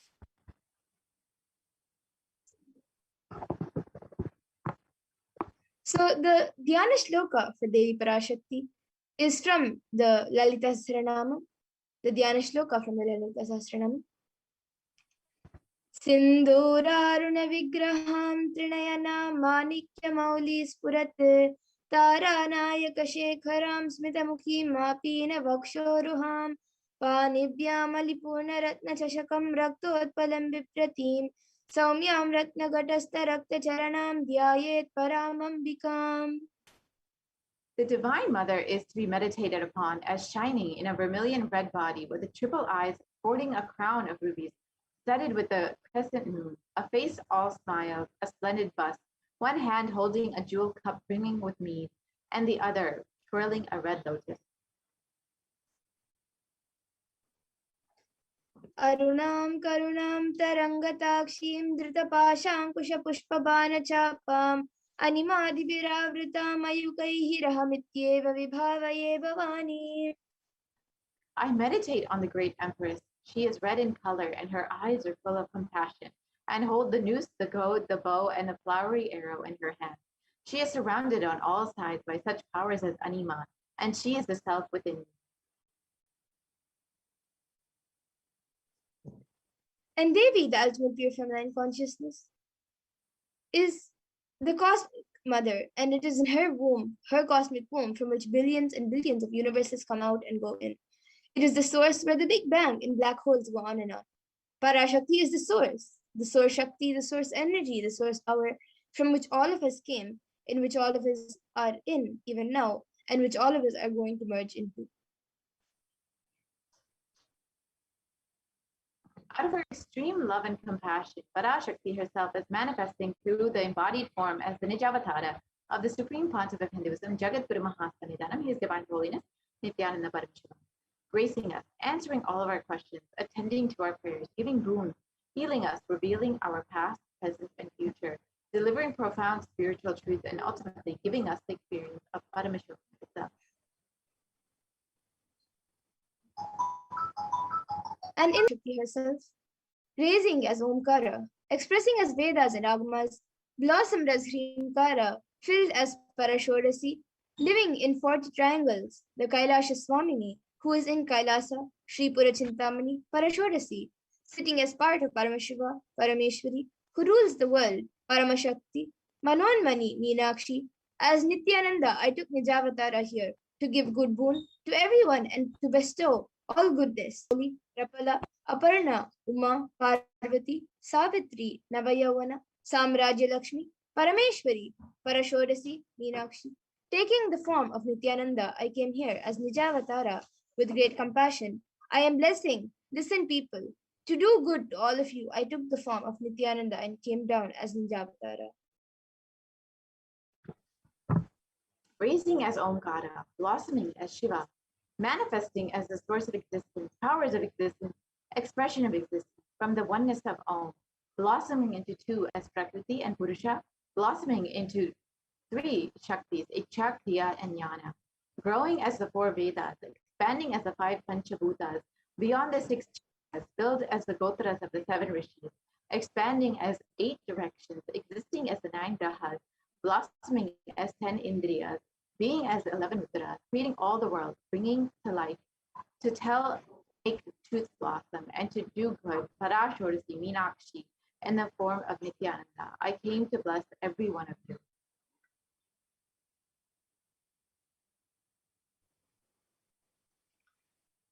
And now we will be seeing how we can receive Devi Parashakti. So literally you are seeing Paramashiva and Parashakti at that moment when you receive the darshan. She is there on your screen, so always receive her very traditionally. You can keep 2 betel leaves, 1 banana, 1 betel nut, and 1 coin in front of the screen as you watch Devi Parashakti. A coin is considered the traditional dakshina in Hindu tradition. It can be the lowest value. In India, it can even be 1 paise. And in the US, it can even be a cent. Swamiji says, I'm not trying to monetize. If you keep even 1 cent, it is okay. So for 100 days, if you have darshan, it will add up to $1. In India, even 1 paise is okay. Offer that to Devi. After darshan is over, do namaskar and eat the banana, betel leaf, and betel nut. Take it as prasadam immediately. Collect those coins and send them to the LA temple. This betel leaf, betel nut may look too small, but in a few days, you will see how much it adds to your sentiment that really she is there. You will not take Devi darshan for granted. Rituals will break your monotonous, unconscious mentality and lifestyle and remind you and raise you to the powerful cognition. It will break your unconscious behavior.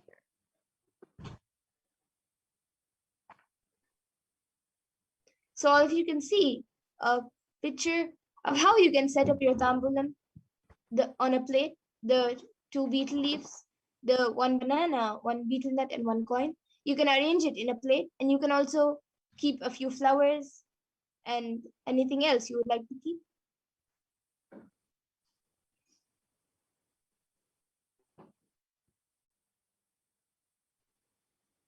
So now we will understand what are Akashic readings.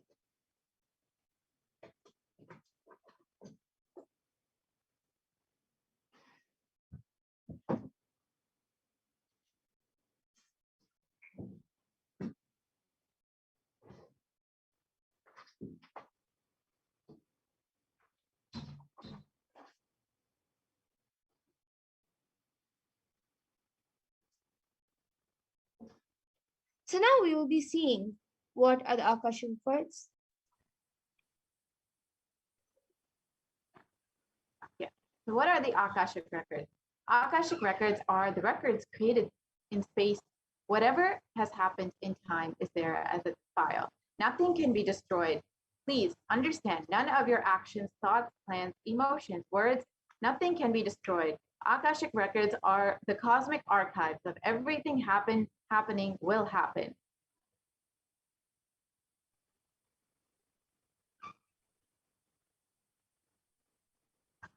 And the Akashic records are the 5-dimensional files stored in the Akasha. And it is whatever is happening is continuously getting recorded. And all the information that you have collected from all your births is recorded in your DNA. So you can access some of them just to understand and not to waste time doing the same actions again and again.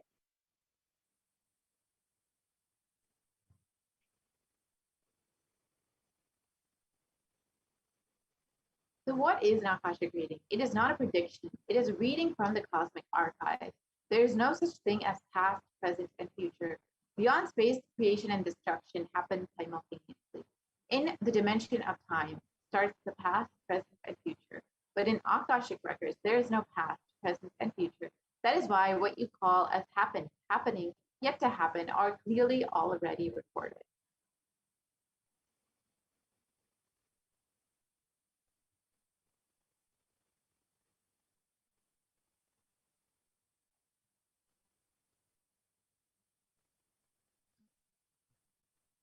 And in Swami's own words, nobody has the right to comment on these readings.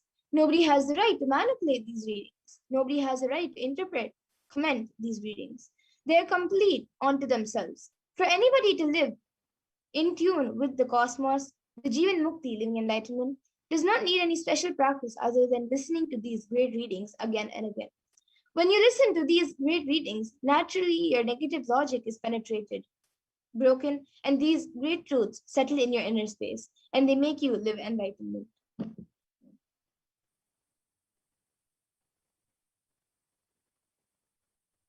Only an avatar can decode the Akashic reading. As the avatar of Paramashivoham, Supreme Concept of Hinduism has graced humanity with the blessings and darshan in the form of Devi Parashakti, revealing answers to questions to the yearning of seekers as solutions, breakthroughs, and liberating humanity from pain and suffering. Any answer given by Devi Parashakti is not just an answer, but a karmic breakthrough for the receiver.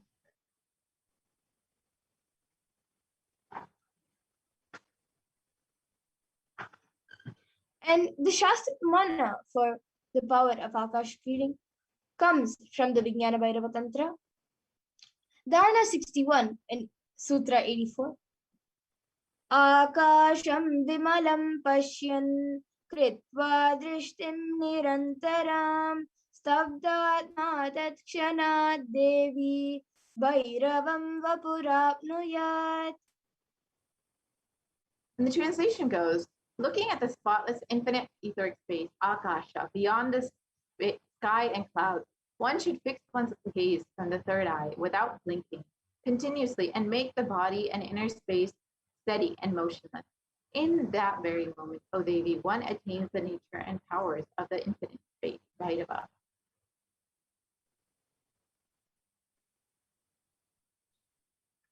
And the Apta Pramana for the power of Akashic reading comes from the Hindu Purana, Mahabharata, which narrates the story of the great sage Maitreya, who reveals the secrets to Vidura about the story of his birth in the human form and the reasons of all his sufferings.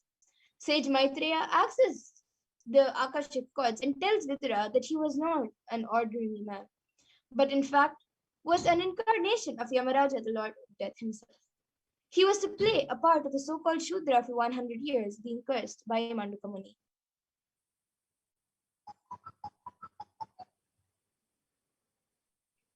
And one of the benefits of having your Akashic reading read, the Supreme Pontiff of Hinduism says that all the information you collected from all of your births is in your DNA.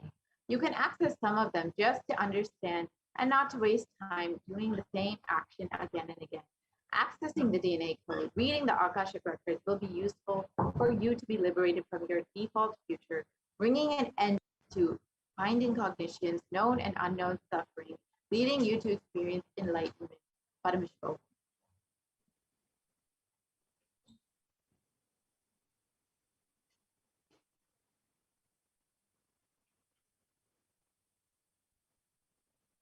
And only an avatar can alter the Akashic chords. Of course, the initiated Balisans can view the Akashic chords. However, only an avatar can alter, edit, upgrade, and change the Akashic chords. So during the Bhava Samadhi Darshans and Dikshas, the Supreme Point of Hinduism blesses and upgrades the Akashic chords as per the prayers of his devotees.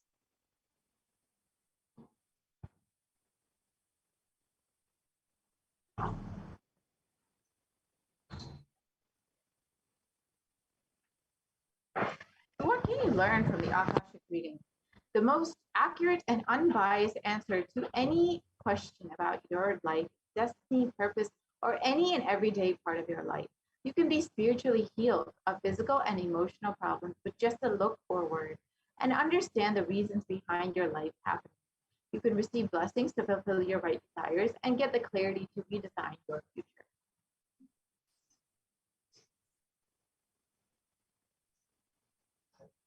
And now with this, we will be moving on to the next segment, where we will be learning more about Devi Parashakti and what she has revealed.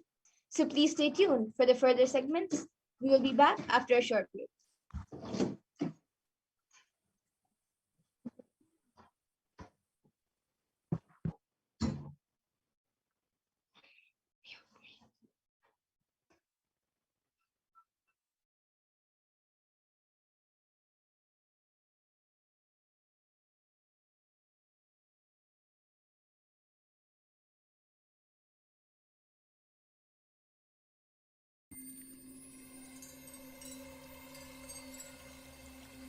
I welcome you all with my love and respect. Let you all open all your three eyes. Om Nithyananda Paramashivoham.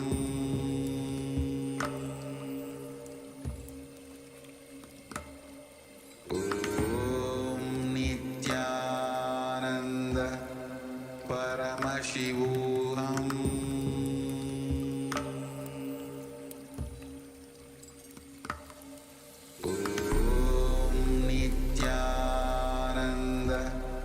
Paramashivoham.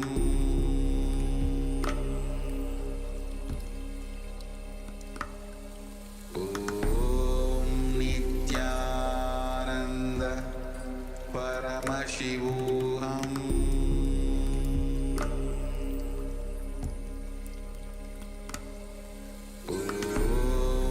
Nithyananda Paramashivoham.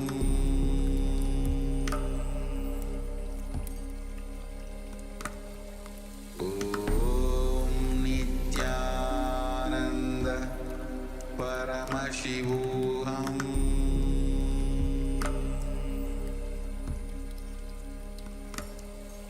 Om Nithyananda Paramashivoham.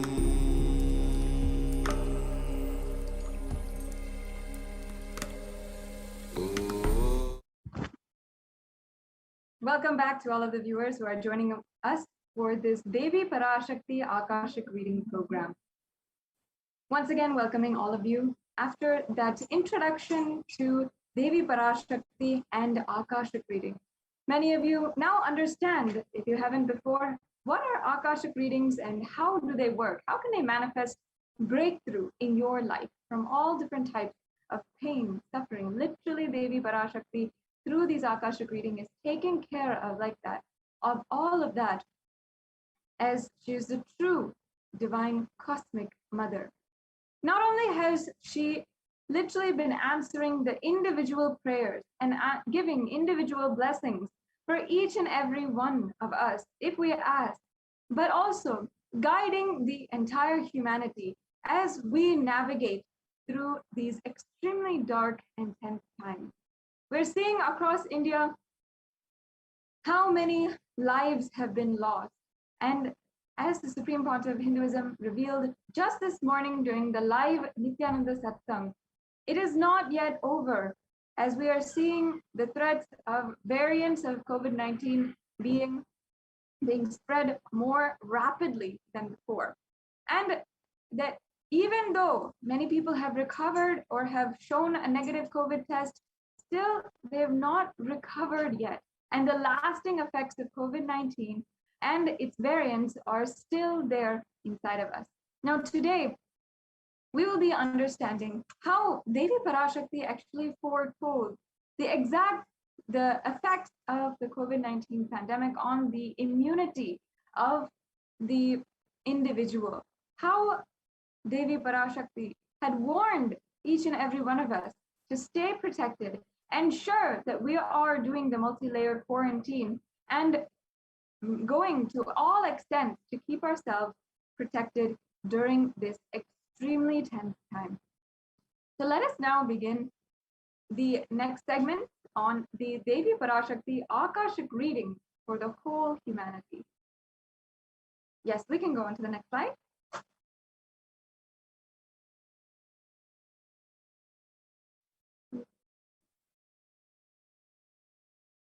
Yes, this is the translation of what Devi Parashakti said. Corona is destroyed, but it will take 4 years for the political conspiracies done by humans to end. I will protect my devotees, disciples in Kailasa. No suffering will come for my devotees, but it will take 4 years for the conspiracy of Corona to end. It will come to an end only in 2025. It is a conspiracy, a human conspiracy. The next slide, please. Again, Devi Parashakti continues. You are asking about the suffering of Corona in India. Listen properly to what is said. With honesty, I am telling you the real truth. The cosmic pralaya has stopped. The Corona second wave that is happening now is a bio war. What is happening now is a bio war. As Nijavatara, taking the form of Nithyananda Parashakti, I came in person to save Bharat, to save Sanatana Hindu Dharma in Bharat. Taking the form of Nithyananda, I came as Nijavatara, the people who doesn't know how to live, having me with them, what I will do for them. World cannot be sacrificed for the sake of conspiracies done by some ignorant thieves who got stuck in Maya. Srishti should not have loss. Cosmos should not have destruction. To save the cosmos from Pralaya, I made a huge ship. Its name is Adi Kailasa. Adi Kailasa is that ship that will gather all the enlightened powers of this cosmos and save the people from the Pralaya through the tricks of the traitors, rule of the enemies without any other way out. Time came for the sailor itself to leave. The captain was driven out. That is why the sky is boiling and moving towards huge destruction. People, even if children do mistakes in ignorance by getting stuck in Maya, as it is Parashakti, Paramashakti, Parashodasi, Manonmani, my responsibility to save the cosmos from destruction. I am telling some of the truth. Listen properly. Within the next few months, not in thousands or lakhs, lives will be lost in crores. Crores of lives will be lost in India. I am telling you the truth. I am telling you the good. Search for protection for your life. Now, I request if the slides for the COVID immunity be projected. Now, understand, for all of the viewers who are joining us, Devi Parashakti has given this extremely wise and cautionary advice, guidance that we must take heed. We must understand that if we do not take heed, we'll see the repercussions within not just a few months, but a few days. Devi Parashakti is really warning us of what will happen. Yes, the next slide, please.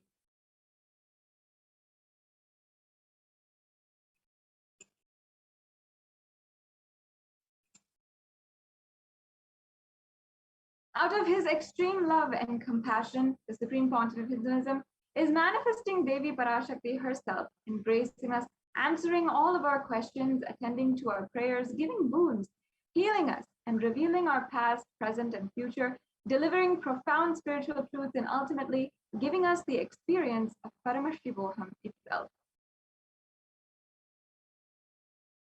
Today, let us see what Devi Parashakti revealed about immunity and COVID-19.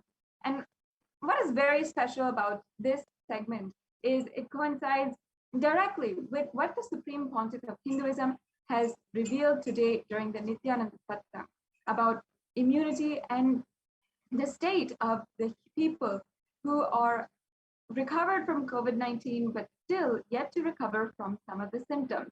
The lasting effects are taking a toll against humanity. And still, we should not be under any illusion that it is over. This is what the Supreme Council of Hinduism today had warned us during the Nithyananda Satsang, and continuously is guiding us again and again that we should not be take less precaution. We should be more precautious. And if you can, take protection in Adi Kailasa Sarvigna Peetham.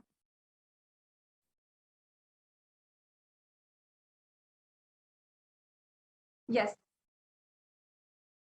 Now, there are 186 million confirmed cases of COVID-19 all over the world, 4 million deaths, and 170 million recoveries.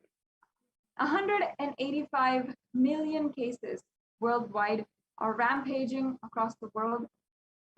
These are the cases that are still alive, and 4 million deaths worldwide. The top affected countries are the United States, India, Brazil, France, and Russia. In the United States, we saw 33 million cases, India coming up close with 30.7 million cases, and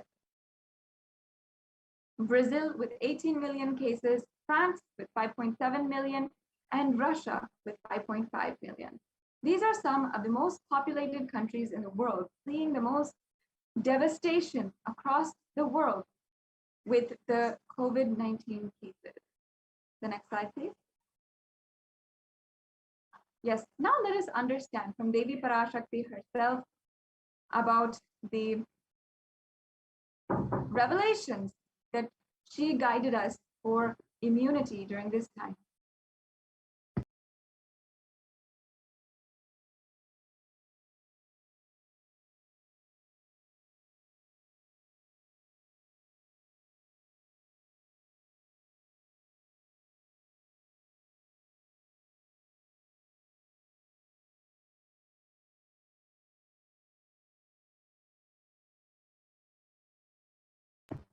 I request, it seems we have some audio issues.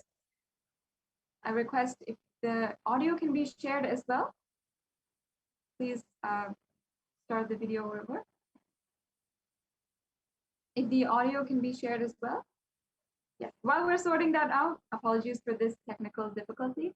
Devi Parashakti eloquently, wisely guided each and every one of us about how at this time we should not be becoming frivolous with our actions.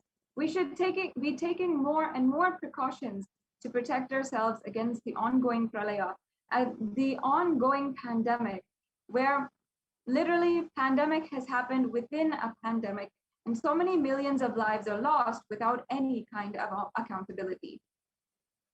Yes. Now we'll watch this brief video of Parashakti herself revealing the truths on the immunity effects of COVID-19.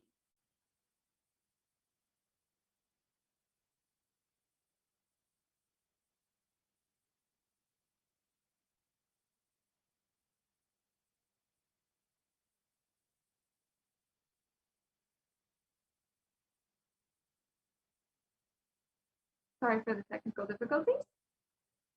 While we get this sorted, I request each and every one of the viewers, if you have not already, please do share this program with your family and friends, and ensure that you are liking and following the official pages and handles of the Supreme Pontiff of Hinduism and Kailasa and all the different social media platforms. You'll see in the right-hand corner of your screen the different handles for Facebook, Twitter, Instagram, and YouTube. In each of these places, you'll get the live notifications of different temple rituals, celebrations, and different beautiful events that are ongoing continuously in Kailasa. Make sure that you're liking and subscribing in all of the different platforms.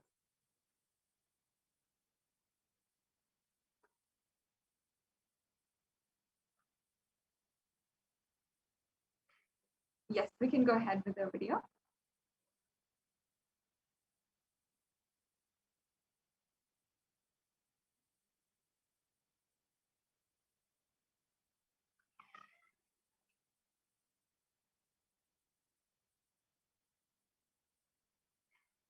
Okay, it looks like the audio still has an issue. We'll go on for now. The next slide.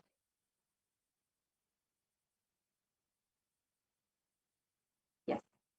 Devi Parashakti had guided us on the 18th of June 2021. Still, you are not realizing the power of my word when I say Corona is very much out there. With the support of decision makers, rulers, people who are supposed to protect all of you, due to their irresponsibility, it is there and getting more and more strengthened. It is becoming more and more stronger in multiple forms. And all other diseases which are waiting to attack human bodies because Corona had made immunity strength weak in human bodies. Human bodies have lost the strength of immunity power.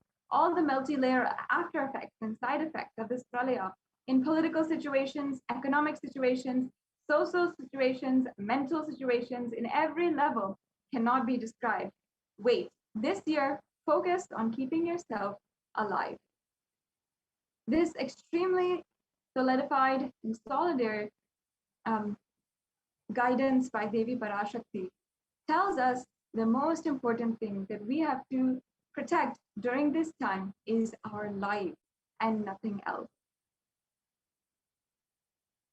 Now, let us understand the three main revelations by Devi Parashakti. In this next segment, we'll be going over these three revelations, understanding what Devi Parashakti foretold and guided humanity is what so many people are suffering now because they were not precautious with and taking heed to Devi Parashakti's guidance. The first revelation that Devi Parashakti made was Corona had made the immunity strength weak in human bodies. Now let us go on and see the ways that this has happened or this is shown in the world today.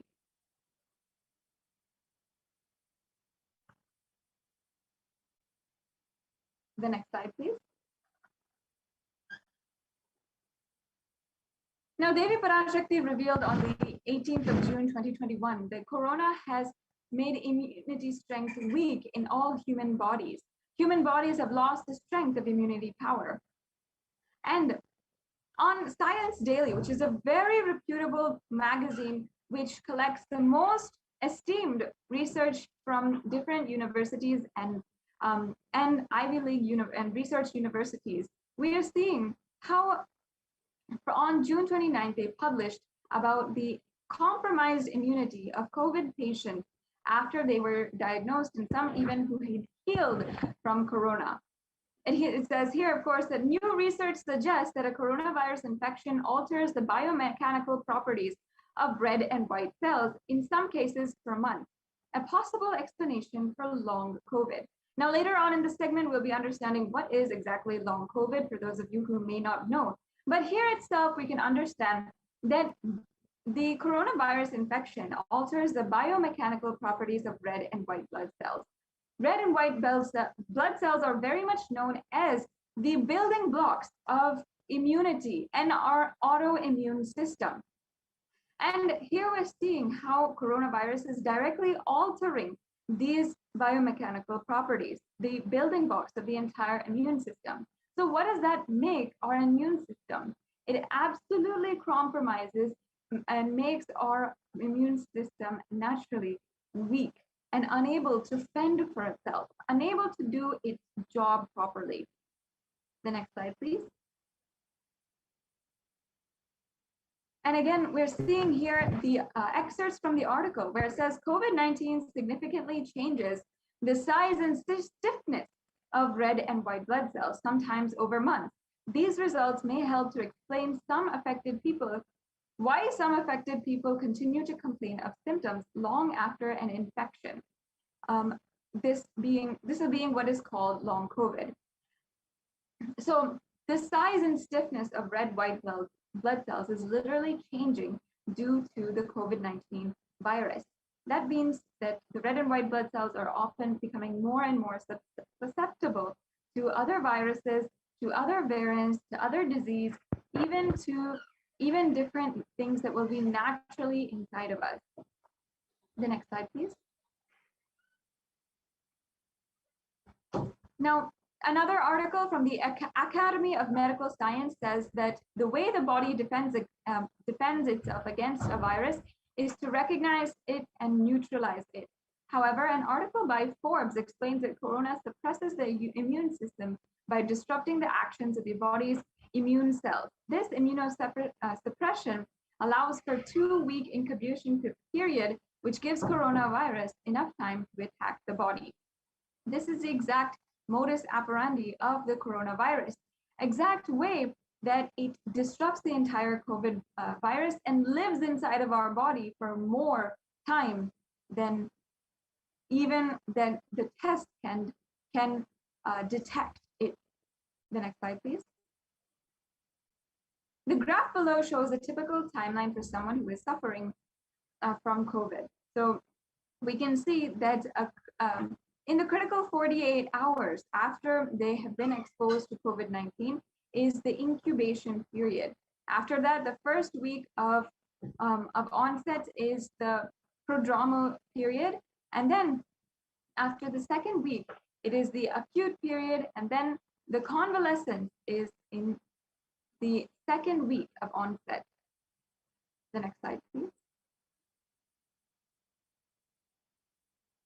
Now we're seeing how this is a visualization of the history of pandemics. And we're seeing the impact of COVID-19, which cannot be dismissed. Here we can clearly see where COVID sits amidst other deadly diseases throughout history. And after the HIV/AIDS pandemic, we're seeing the third plague and the other plagues, COVID-19. We're even seeing here the Roseanne flu, the Hong Kong flu, which are less impactful. And COVID-19 is the fourth most serious pandemic that we have seen globally across history. The next slide, please. The analysis of the long-term impact of SARS-CoV-2 on the cellular and immune system in individuals recovering from COVID-19 reveals a profound NKT cell impairment. And this is from Immunology Network. Another immunology journal shows us that COVID-19 immunology briefing note what we know about long-term health consequences and priorities for research. So further studies done by the University of Oxford found that cells are profoundly impaired after recovering from COVID.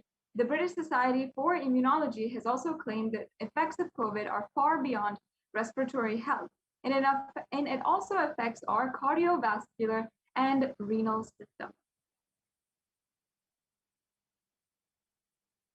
The next slide, please. Here we can see an excerpt from the research briefing on how the human body is affected after COVID. Exposure to disease, COVID-19 causes symptoms in multiple organ systems across the body and is not limited to only the lungs and respiratory systems, as was originally thought. In addition, patients are reporting chronic symptoms such as fatigue, shortness of breath, and for months after their original infection. The name given to these suffering from COVID-like symptoms after infection has passed is called long COVID. And long COVID can affect the lungs, the cardiovascular system, the circulatory system, and it can also be cause of fatigue and inflammation. We're seeing this in so many patients who have recovered from COVID-19. Even though they are out of the hospital, they're out of serious conditions, still their immune system is severely compromised. They're not able to do the regular work that they were doing before, and they're severely unhealthy, unable to go about their daily lives as they were before. The next slide, please. And also, again, here we can see an example of how lungs can be affected in someone who has suffered with COVID-19. We're seeing from the Oxford University a scan of healthy lungs on the first side and COVID-scarred lungs.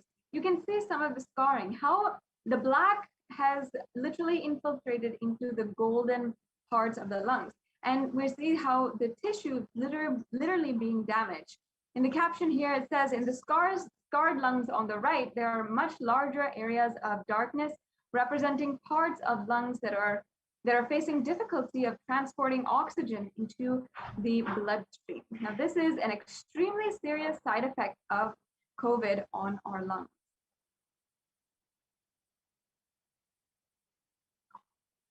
Even after contracting COVID-19, your immune system remains weakened and you are more susceptible to other illnesses as well. So here we have the definition from a very reputable, the CDC website of long COVID. What is long COVID? It says here that symptoms that can last weeks or months after first being infected with the virus, and multi-organ effects can affect the most, if not all, bodily symptoms, including heart, lung, kidney, skin, and brain functions. And yes, we can go on to the next slide. Now let us understand the second revelation that Devi Parashakti made. All other diseases which are waiting to attack human bodies. What are these diseases that Devi Parashakti is forewarning us? And how are they, first of all, waiting to attack human bodies? And how have they now are rampaging the streets and the people are infected with COVID? Now, one of the rare diseases that we are seeing as an example of what Devi Parashakti has warned us all is black fungus, white fungus, and other fungal diseases which have swept through India, affecting recovered COVID patients. In a recent article, we saw that 9,000 cases of rare infection have now been reported, and out of 5,424 cases, 4,556 have a history of COVID-19 infection, showing that after the COVID-19 disease, the people are more affected from coronavirus, from two different fungal diseases affecting their bodies.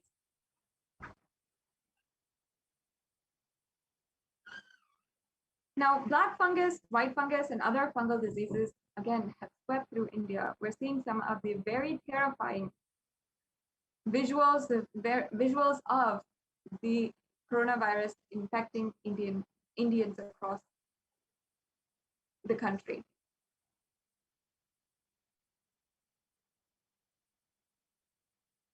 Again, we have the three main revelations by Devi Parashakti. We are seeing how it is becoming more and more stronger in multiple forms.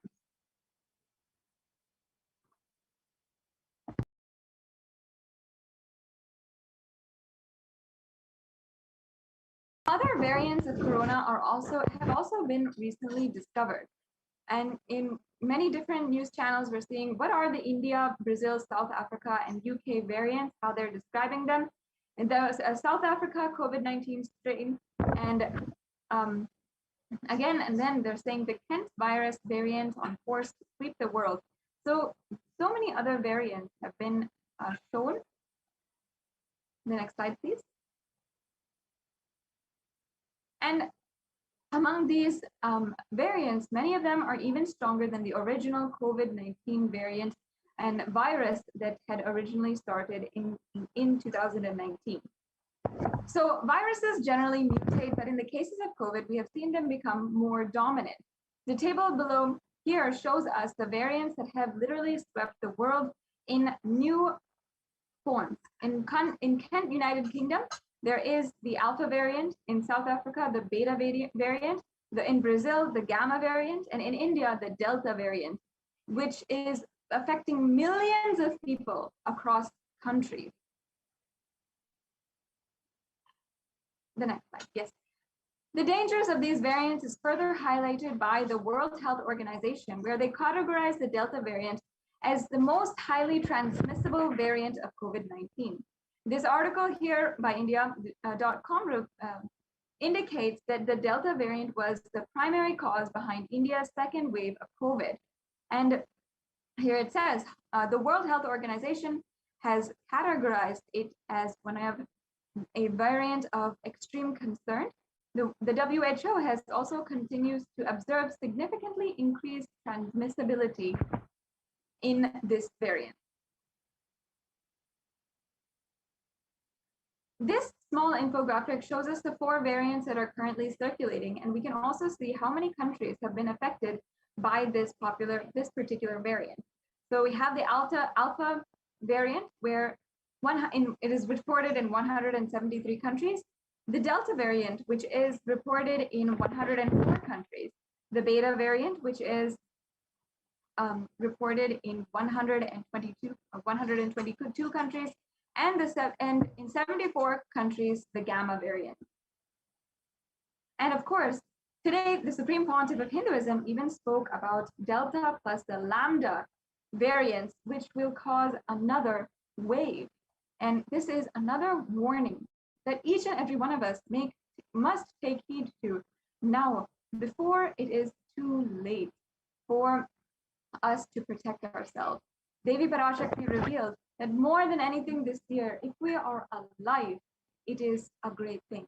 So let us, each and every one of you who are viewing this right now, let us take heed and ensure that we are taking the precautions necessary to protect ourselves against coronavirus. And here we have seen that more than 4,500 sequences of the variant have been detected in about 60 countries. Studies suggest that it is around 60% more transmissible than the Alpha variant that was original strain that emerged from China. And secondary attacks rates have been known to be between 51 to 67% higher than that of the Alpha variant. Now let us just watch a brief video, what Devi Parashakti revealed on the 14th of April, 2021.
Yes, continuing on, after just watching what Devi Parashakti had revealed, what she had said powerfully is, Corona is destroyed, but it will take 4 years for the political conspiracies done by humans to end. I will protect my devotees, disciples, Kailasa Vasis, and no suffering will come for my devotees, but it will take 4 years for the conspiracy of Corona to end. It will come to an end only in 2025.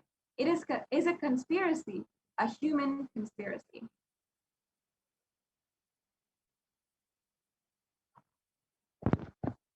And the article below highlights the predictions for COVID-19 in India.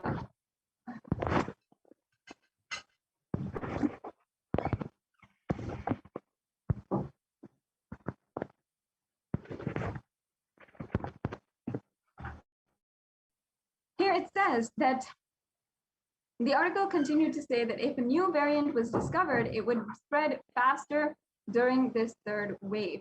Again, this is actually something that the Supreme Pontiff of Hinduism had told us, warned us about just today, just a previous satsang in last night during the satsang, if you are watching in Indian Standard Time. The next slide, please. Now, we must ask ourselves, with more COVID waves coming and so much happening, and not only this, people being absolutely careless about protecting their lives, with so many, even in India, so many people just going out on the streets, shopping, caring about nothing about their health and protecting themselves against the coronavirus. What is the best way to protect ourselves? And does anyone have a solution? Kailasa is the only place that is safe, and the Supreme Pontiff of Hinduism is the only hope. We must understand this more so now that at any time, and we have to ensure that we are protecting ourselves. With more and more people carelessly wandering into the street, we are more and more susceptible as a society at large, as a worldwide global community, to have more disease, more infestation, and more suffering in the world. Ensure that you are protecting yourself. And if you are not able, first of all, at home, the guidance from the Supreme Pontiff of Hinduism is, if you are at home, you have to have the multi-layer quarantine with several layers distancing you away from any outside contact. And if you are not able to ensure this at your home with the utmost integrity, you should ensure that you are in Adi Kailasa, that you protect yourself and you remain away from the entire society, and make sure that you make yourself in Adi Kailasa Sarvagripitam, where the Supreme Pontiff of Hinduism is ensuring and taking care of anyone who needs this protection. Now, you can go to kailasa.org/Kailasa-care to register yourself and start the process of moving you and your family, protecting you and your family today. This is not the time to become careless, to lose the value that we hold on life. This is that time to ensure we are more protected than any time else. This is a very important thing that we need to share with so many people and ensure that we are doing. If you are not already, if you are in any Asian country, as the Supreme Pontiff of Hinduism guided, make sure that you are signing up for the multi-layer quarantine, and you're protecting yourself by coming to Adi Kailasa. And in Adi Kailasa Sarvagripitam, the Supreme Pontiff of Hinduism has made so many different services available, including making freely available the different supplements in order to boost your immunity with the different Ayurvedic supplements. It's a very good, very important way that the Supreme Pontiff of Hinduism is aiding, helping, and transforming each and every one of us, protecting us during this extremely tense time. So if you are not already, and you are in any Asian country, please consider finding more information about the kailasa.org/Kailasa-care is the link that is available for you to get more information about this program. Now it has come time for us to move on to the next segment of today's program, and we'll be understanding now the different offerings that you can make to Devi Parashakti today. So we get you health, we get you ability to build beautiful relationships in your life, we get you direct spiritual support, and we make sure you become wealthy.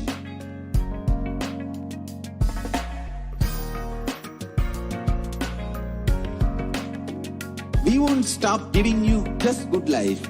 We will literally not stop till you live enlightened life.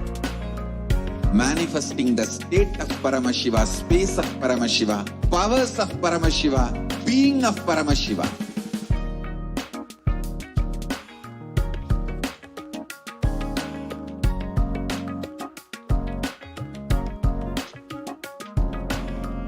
Whole world should become e-Kailasians. I want the whole world to know Hindus have something great to contribute to the world.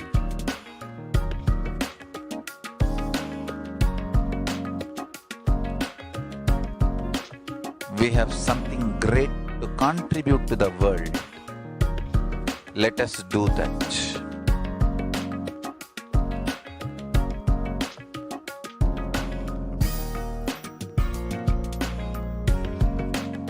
Kailasa is proper customized spiritual service helping you to identify your root patterns of suffering. We have perfected the science of helping every individual from every cultural, religious, nationality background.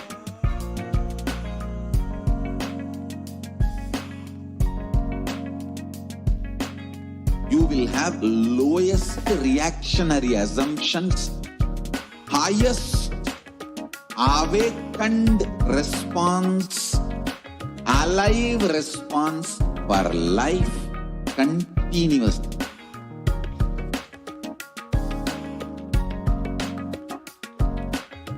Kailasa is enlightenment ecosystem, literally enlightenment itself in your own home, wherever you are. Proper customized spiritual service helping you to complete with your life negativity, withdrawal from life, self-hatred, self-denial, self-doubt, so much of tiredness, laziness. We can support you aligning your diet, your attitude, your aptitude, your understanding about life. We can help you with everything.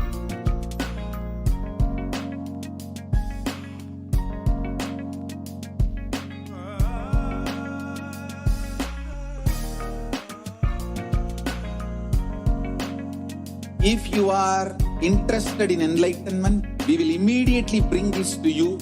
If you are not interested, we will explain the whole science, inspire you, and make you interested in enlightenment time. We need to cater this enlightenment science to the whole world wherever they are, because enlightenment is the birthright of all human beings. Kailasa is responsible to provide that to all human beings.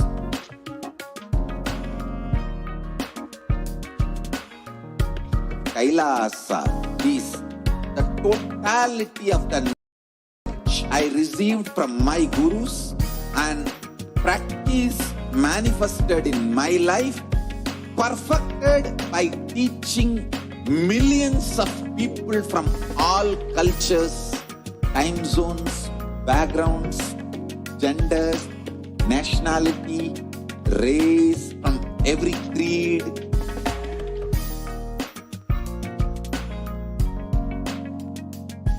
So this absolutely perfected knowledge available to you, served to you in your home without even you moving out of your couch, free of cost.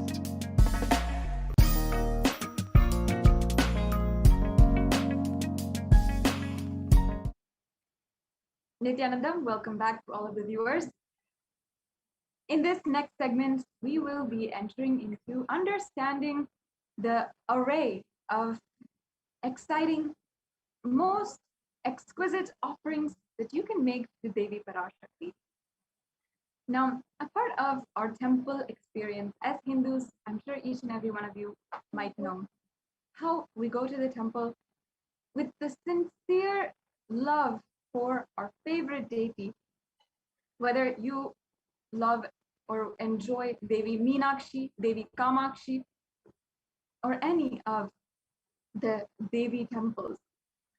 We go to the temple and sincerely pray to Devi Parashakti, and she fulfills us just by being there, just with her beloved, most compassionate presence. And out of our gratitude to Devi Parashakti, a part of this whole experience is simply offering just a coin or two, or how much ever we want, into the hundi. Or if we feel there is a special occasion coming up, like our birthday or our anniversary or our 25th anniversary, or there's a new business that we are doing, in all of these instances, we always seek the divine blessings of Devi Parashakti, the cosmic mother, and we want to make an offering to her, to seek her blessings and guidance as we go forward and we venture forward in our life, and ultimately seek her blessings and offer our gratitude for having guided us thus far and for giving us the opportunity to seek more in our lives. Through these various arrays of sevas that you can offer today and over the next few weeks as well, you will be able to have this complete experience of oneness with Devi Parashakti. Invite her into your life, as is our tradition in Hinduism, where God is not just some faraway deity, but the very guide, personal guide in our lives, continuously guiding us across the way, continuously guiding us in our lives every step of the way, and if needed, even carrying us through every hardship that we have. So these services are available for each and every one of you to offer and enrich your experience of oneness with Devi Parashakti. Let's get started. First of all, what is an offering? What's the significance of offering? Offering is a giving of a divine gift of pure love, devotion, and oneness, and it consists of two parts. One is giving, and the second is accepting. Only when the divine accepts what one offers, the offering becomes complete. Offering is not made at any point out of fear or greed.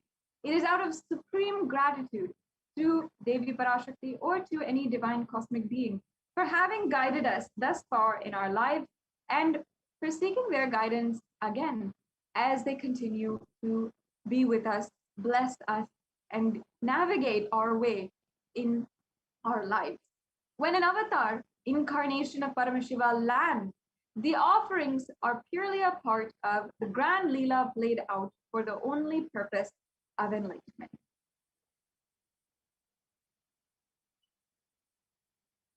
Yes, let's go on to the next slide.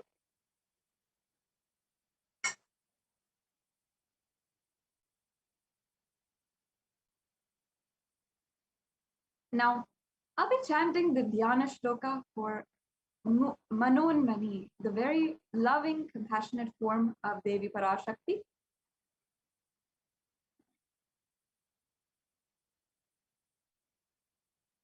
Induniva Veda Karavahmini Yanam Syat Pankajavara Japakshara Sarayuktam Angahimabhushana Vichitravasanam Syat Tungamukatojvala Manonmani Swarupam.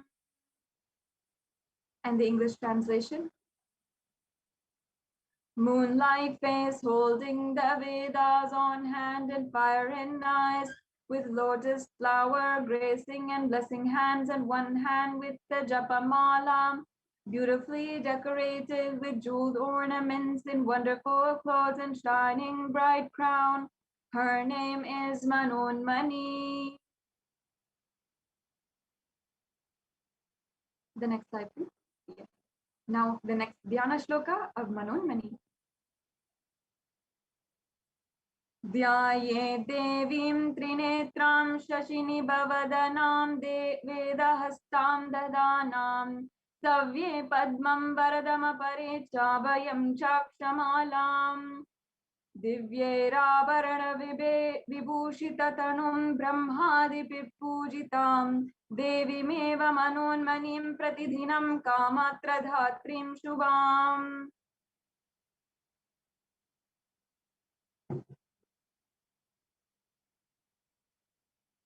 And the English translation, I meditate on Devi, the with 3 eyes glowing like the moon and holding the Vedas, lotus and gracing with blessing and gracing hands. She is wearing beautiful ornaments and she is worshipped by Brahma and other many gods and showers auspicious boons for all actions every day. The next slide, please. Now, let us understand the significance of the divine element gold. In all of these offerings, gold is used to worship and is offered as a part of the worship. And here is the significance of the divine element gold. The translation from the verse of Atharva Veda says, triply born by birth is this gold. From the atoms of Agni is one. It becomes dearest to Agni. One fell away from the Soma when it was hurt. One they call the seed of virtuous and powerful Apaha, or watery molecules. And let that triple gold be for your long life. Gold is a divine element. It purifies anything it touches. It is an element of spiritual significance and great spiritual power of healing and enlightening. The vibration of gold has the power to infuse sattva energy and positive thought currents in anyone who wears and anyone who sees or operates in its vicinity. The next slide, please. Gold is present in all the scriptures, in the Agamas, Vedas, Shrutis, Smritis, Itihasas, and Puranas. In all Hindu scriptures, it is abundantly displayed that gold is most auspicious and purest metal, which purifies our being. In the Hindu civilization, everything was built in gold, exchanged in gold, and ritual feasts were offered in gold bricks. When one was to be saved from life-threatening diseases, illnesses, gold was offered as a ritual fee. Gold was in abundance and used for weighing equivalent amounts of commodities, including cows, and kingdoms were built with huge doors of gold.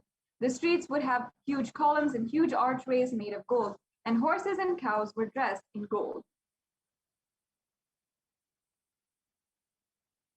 The Hindu civilization thrived on the banks of rivers of gold, and the Indus River was called Hiranyamaya, the river of gold, and Rig Veda, river Saraswati, was called Hiranyavartani in the Atharva Veda.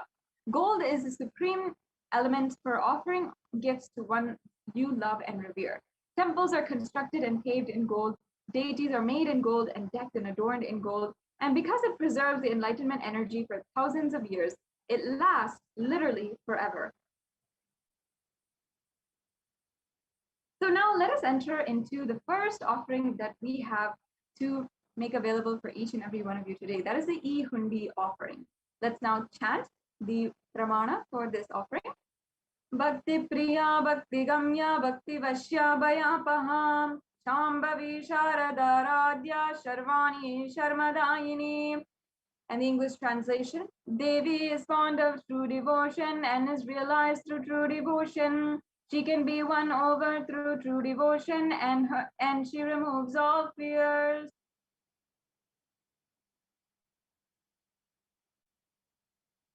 Now, if there is any fear in the minds of devotees, Devi is sure to remove that fear. It is stated that Devi likes to be worshipped in autumn. Here it is meant that it's not meant the autumn season, but the autumn of our lives, when through the turn and more inwards, the role of the divine is known and understood clearly. The need for Devi worship becomes stronger. In this verse, Shambhavi is the consort of Shambhu, Lord Shiva. Sharadharadhya means the worshipped by Sharadha, Saraswati. Sharvani means wife of Lord Shiva, and the Linga Purana says actually that Lord Shiva is called Sharva in his earth form, and Sharmadhayani means Devi who bestows happiness on devotees.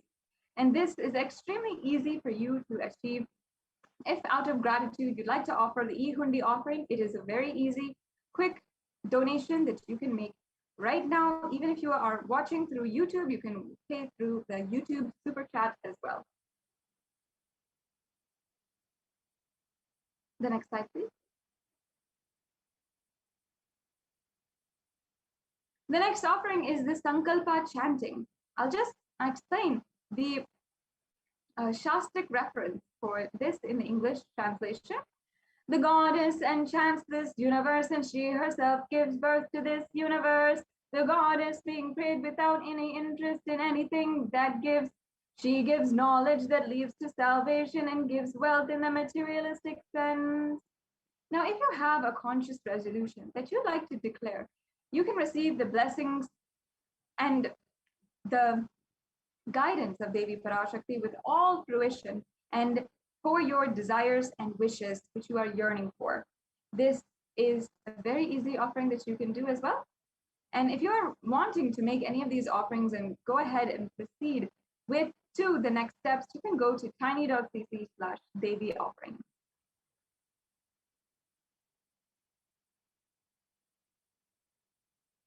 The next slide, please.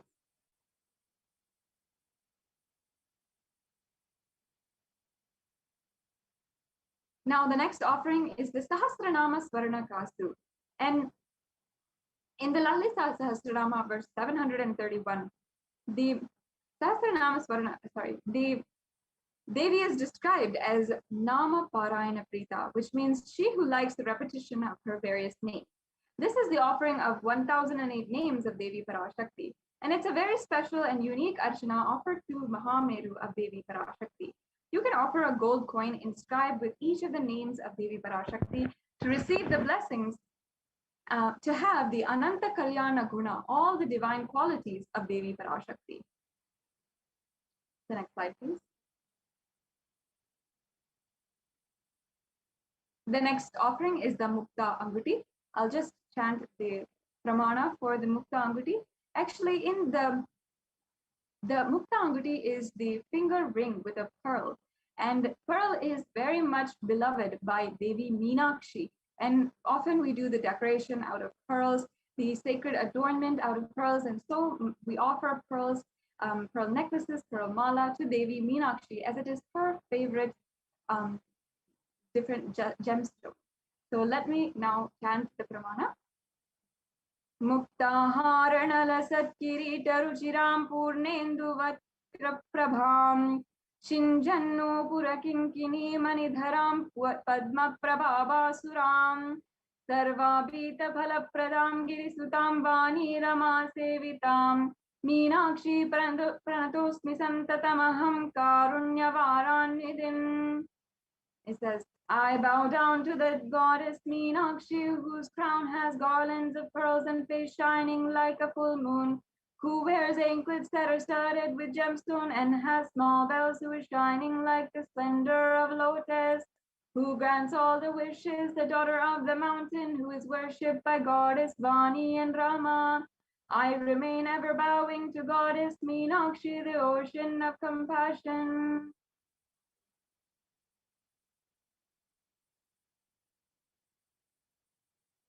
You can offer this Mukta Anguti, the pearl finger ring, and receive the blessings to be showered by the compassion and pure love of Devi Parashakti in all of your business endeavors. The next slide, please.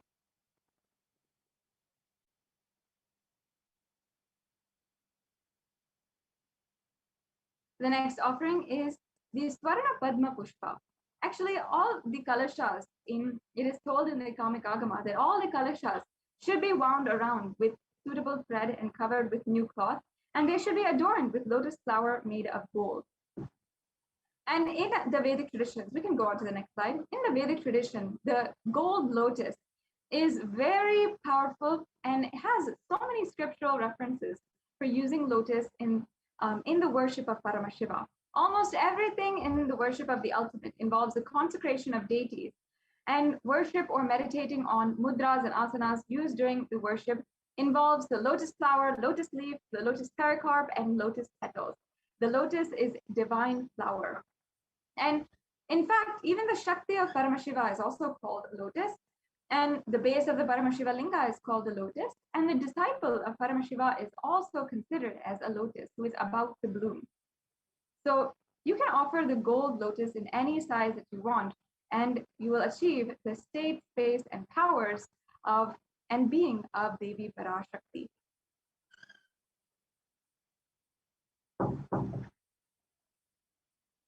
The next slide, please. The next offering is the Swarna Metti. I'll just chant the pramana. Nakhadirita samchana namajjana tumo guna padadbala prabhajala parakrita saroruha. The English translation. You whose brightness from toenails destroys the darkness of ignorance from the minds of devotees who prostrate at your feet. You whose brightness from your 2 feet overpowers that of the lotus flower. The next slide, please. Now you can offer this toe ring to Devi Parashakti, adorning her sacred feet to be in constant gratitude for receiving her blessings in even the most difficult aspects of your life. If you'd like to proceed with these offerings, you can go to tiny.cc/Devi or -offering. The next slide, please.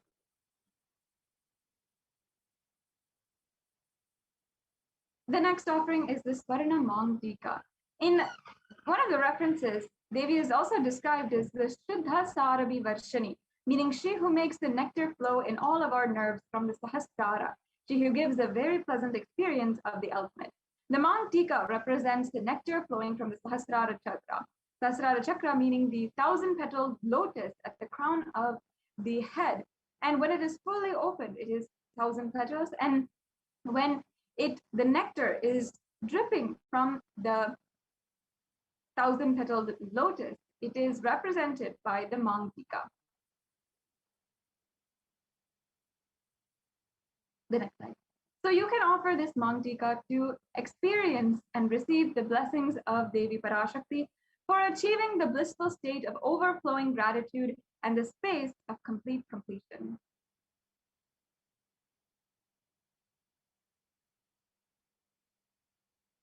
Yes, and now one of the most coveted, most precious offerings that you can make, especially during this time, during the Guru Purnima Brahmotsavam, is the Pratyaksha Pada Puja.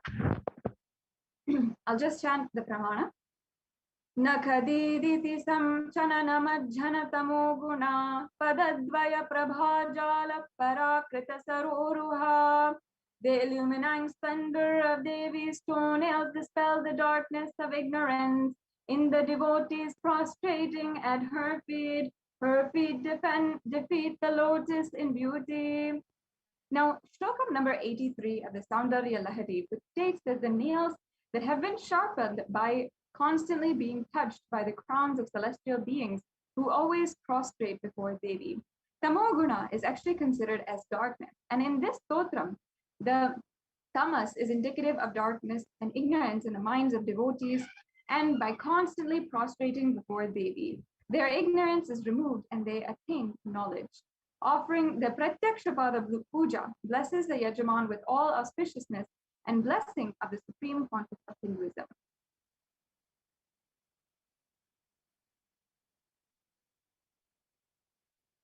Now, you can also offer the Vastra Seva.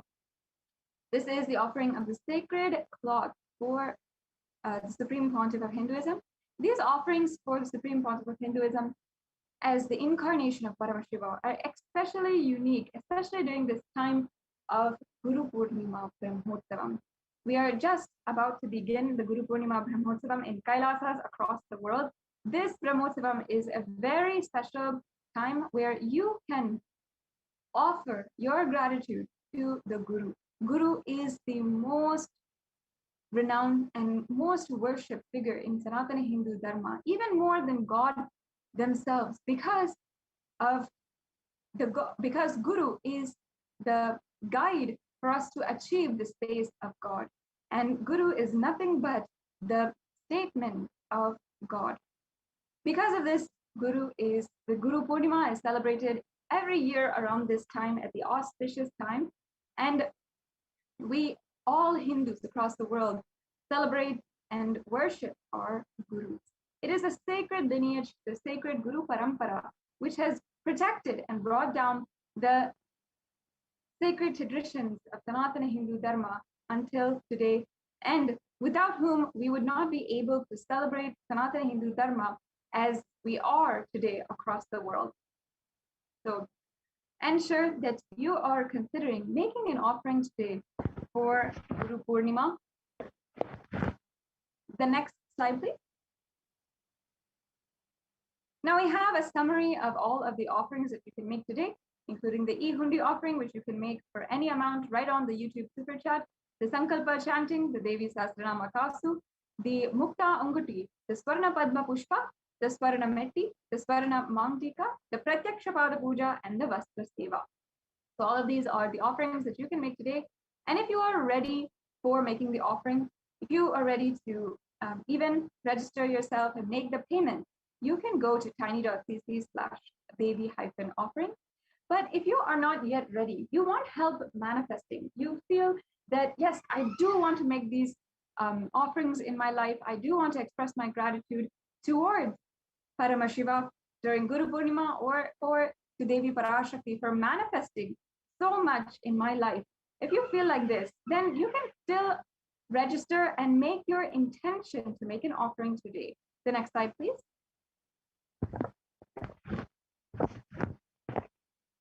So you can go to tiny.cc/bhavasamadhi and ensure that you are registering, making the intention. If you are interested in offering, if you need help manifesting, or you want more details, go to tiny.cc/bhavasamadhi.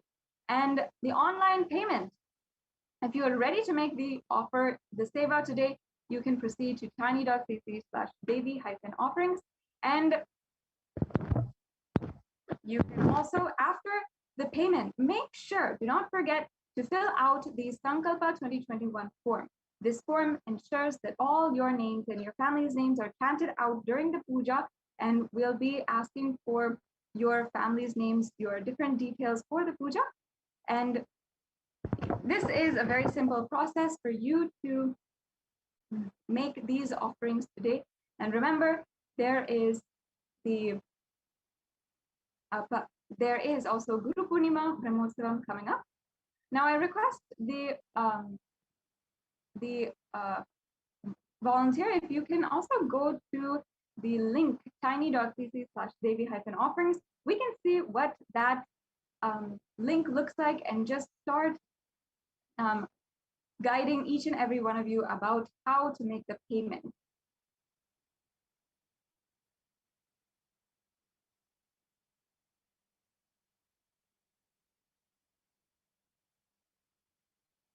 Now we will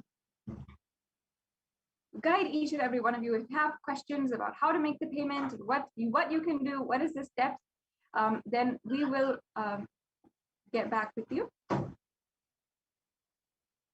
and ensure that you know step by step what is the process for the payment.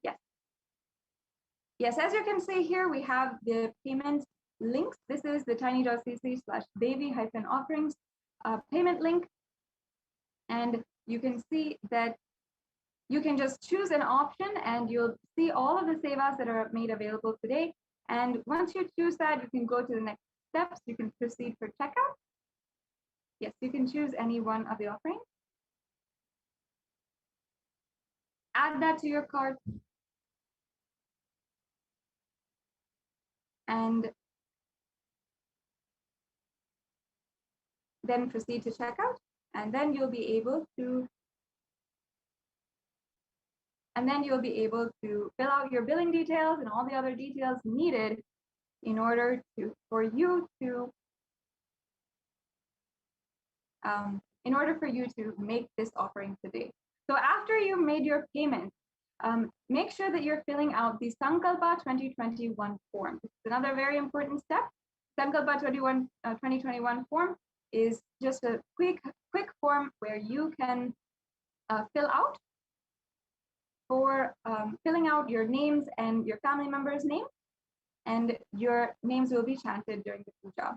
Another option that we have also is the YouTube Super Chat. You can ensure to make a donation through the YouTube Super Chat. And that is another option. If you are a member on our YouTube channel, you can make yourself a member with a few easy steps and then make a donation through the YouTube Super Chat. You'll see an option to make a payment through Super Chat, and then it'll guide you through the next further steps for the Super Chat option. Yes. So this brings us to a conclusion to today's segment on all of the different offerings that you can make for Devi Parashakti. Now we will be proceeding on with the next segment in today's program, where from Adi Kailasa Sarvagnapeetham, we'll be receiving the live updates about the Kailasa COVID care program. We'll be hearing from the residents who are living there about the different lifestyle changes, the transformation that they are benefiting from, and hearing how the Kailasa COVID care is being implemented and starting in all of the different Adinams in India. What I mean by the word Kailasa, listen intensely. Enlightenment ecosystem, literally enlightenment itself, in your own home, wherever you are. If you cannot come to Kailasa, it's okay. Kailasa can come to you. Kailasa coming to you is Kailasa.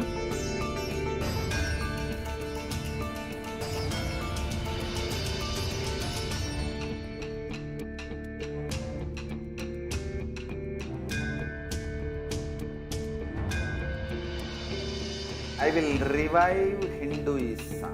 I am a Hindu revivalist, not by any revolution, but by evolution.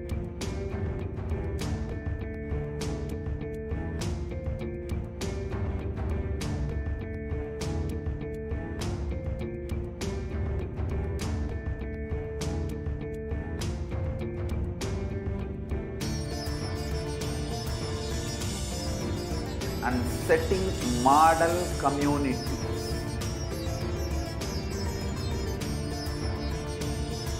Kailasas, enlightenment ecosystems, Sarvanyapeethas all over the world.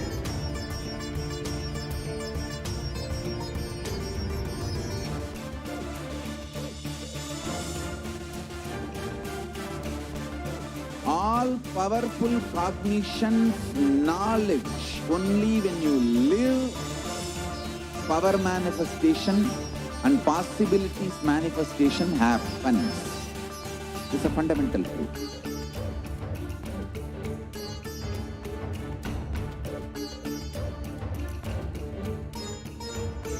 Hinduism cannot live exclusively as one sampradaya. No. All sampradayas of Hinduism is an ecosystem.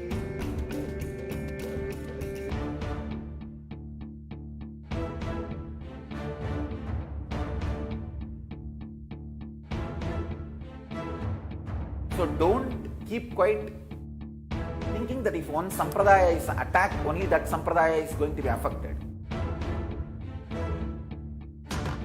All of us are ecosystems.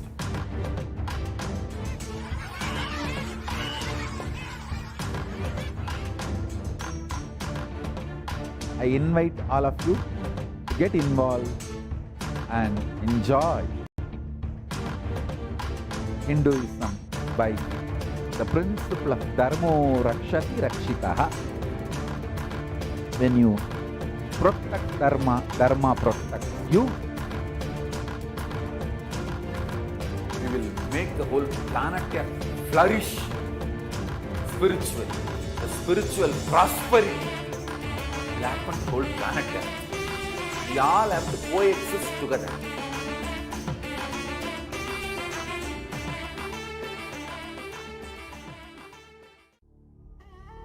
What I mean by the word Kailasa, listen intensely. Enlightenment ecosystem, literally enlightenment itself, in your own home, wherever you are. If you cannot come to Kailasa, it's okay. Kailasa can come to you. Kailasa coming to you.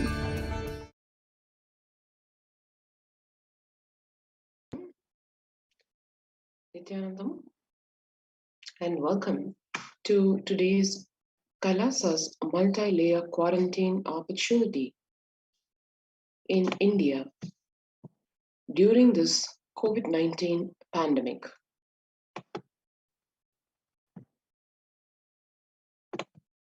let's first understand what are the revelations to the world by Devi Parashakti. Devi revealed India is the biggest spiritual land where enlightened beings happen again and again, flower as enlightened beings, and benefit the entire world. We cannot afford to lose only Bharatam. We cannot lose the enlightenment room. In order to save the cosmos from the cosmic deluge, I built a ship called the Adi Kailasa. In order to protect humanity from the cosmic deluge, I gathered together all the spiritual energy of the cosmos and built the ship called Kailasa, Adi Kailasa. Due to the cunning strategy of the treacherous people and the ruling of the enemies, the captain of the ship itself had to leave the ship. Now, let all come and take a good bath, get protected and get healed, get all the benefits. Make use of the ship which I built out of huge grace and compassion, and protect yourselves from the huge cosmic deluding destructive dance. For India, I made ship as protection. The Nithyananda Navabhashana Lingam in Vaidya Sarovar. Go to Adi Kailasa. Crores of people will come there looking for health, Navapashana water feast, and medicine to get health and protection and enlightenment. For all of them, give Annadan. To protect India from the great destruction, I, Parashakti, made this huge ship. Even if captain is not there, ship is there. The Supreme Pontiff of Hinduism revealed, at least 6 months back, I became aware that multi-layer quarantine is needed to protect people. If you're in India and you want to protect your immediate family or extended family, anyone will listen to you. Get them immediately to our campuses.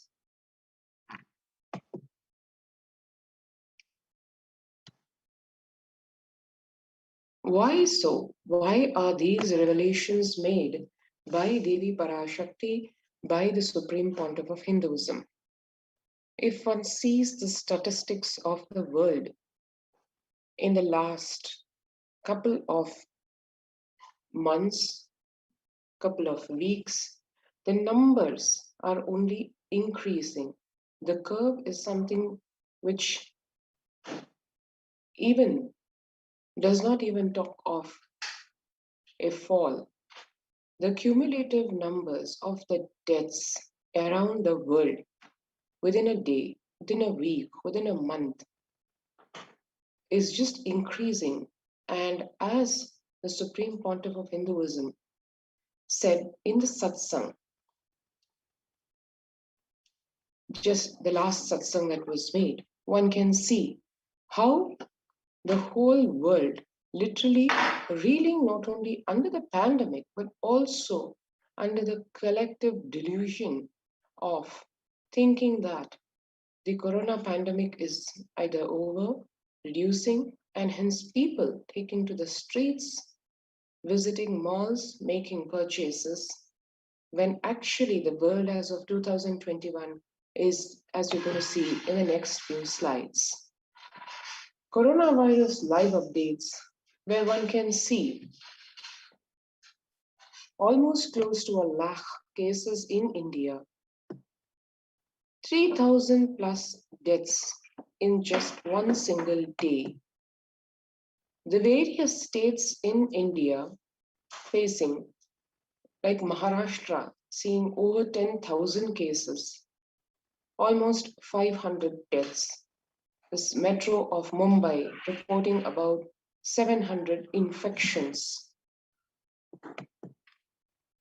Karnataka down south reporting almost 8,000 cases, 3,348 from just the urban area of Bangalore alone.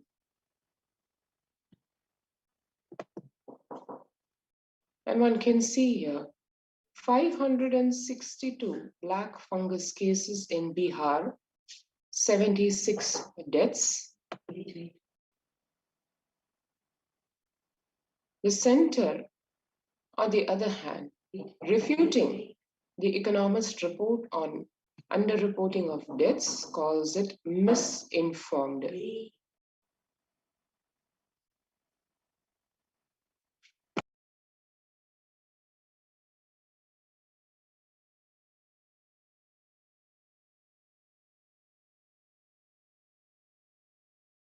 One can see here the funeral pyre, literally the crematorium staff lighting the pyre of COVID-19 virus victim who died from a fire incident that killed 13 COVID patients at the hospital in Mumbai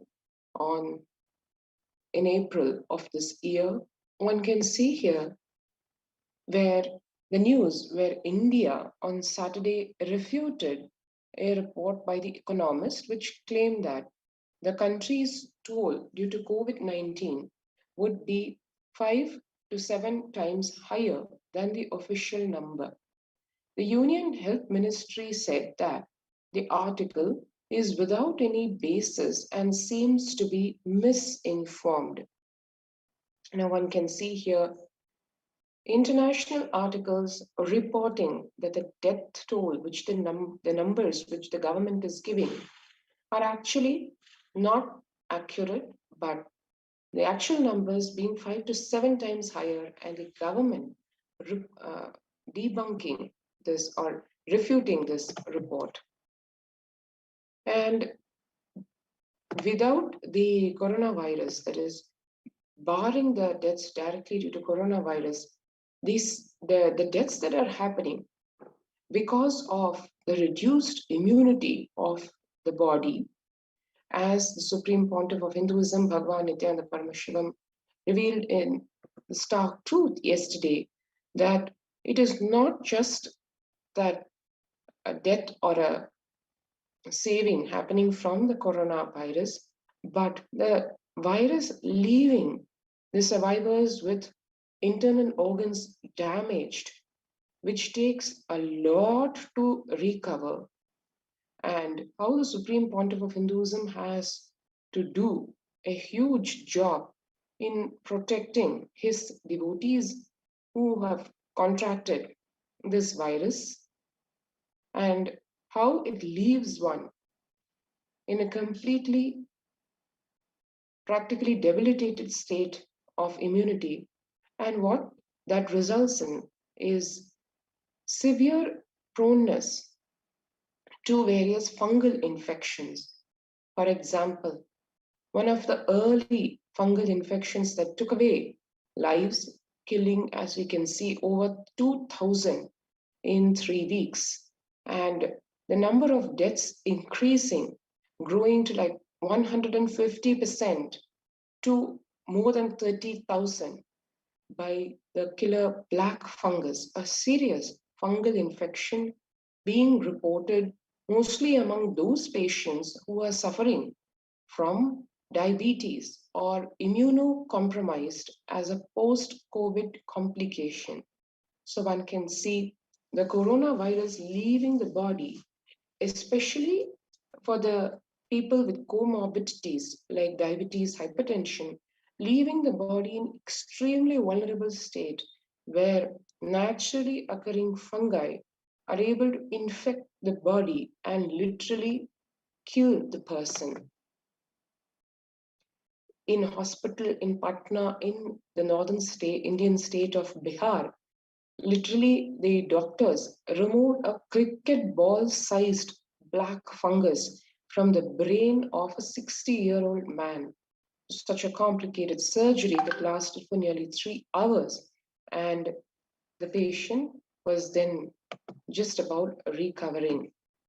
The COVID diabetes link leading to black fungus is what experts feel. What the doctors say, COVID-19 directly affects the beta cells of the pancreas, due to which the sugar level of the patient skyrockets. The coronavirus directly damages the beta cells, which causes hyperglycemia. In addition to this, cytokines storm caused by the COVID-19 and steroid used for the treatment also contribute to the increased sugar levels. This is what the doctor heading the Department of Endocrinology in PGI says. So that is just a glimpse of what the world is going through during this time of COVID-19 pandemic, the global pandemic crisis. And when the first world countries are closing their borders during this massive global emergency, Kailasa is the only nation that has opened up its doors to all without exception. And as we saw in the satsang, which happened a few hours before, yet again, the Supreme Pontiff of Hinduism, Bhagavan Nithyananda Paramashivam, reiterated the need to keep oneself alive and how for that multi-layer quarantine facility is absolutely essential. And yet again, the Supreme Pontiff of Hinduism, Nithyananda Paramashivam, exhorted every single devotee of his to take this call to action sincerely and invite each and every one of the people whom we knew who would listen to us to come avail of the multi-layer quarantine facility, which is open in all the de facto spiritual embassies of Kailasa across India.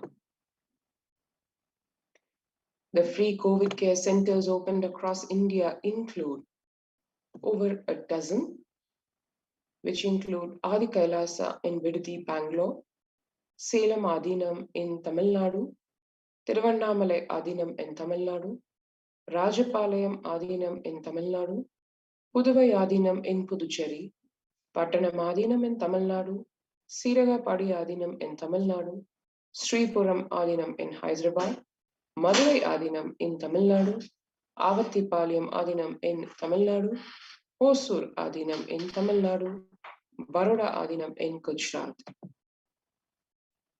Multiple free COVID care centers opened across all the de facto spiritual embassies of India as Kailasa rushes to aid as India finds itself on the verge of the COVID-19 third wave. Various humanitarian services as well as spiritual services being offered during this pandemic in Kailasa's de facto spiritual embassies across India.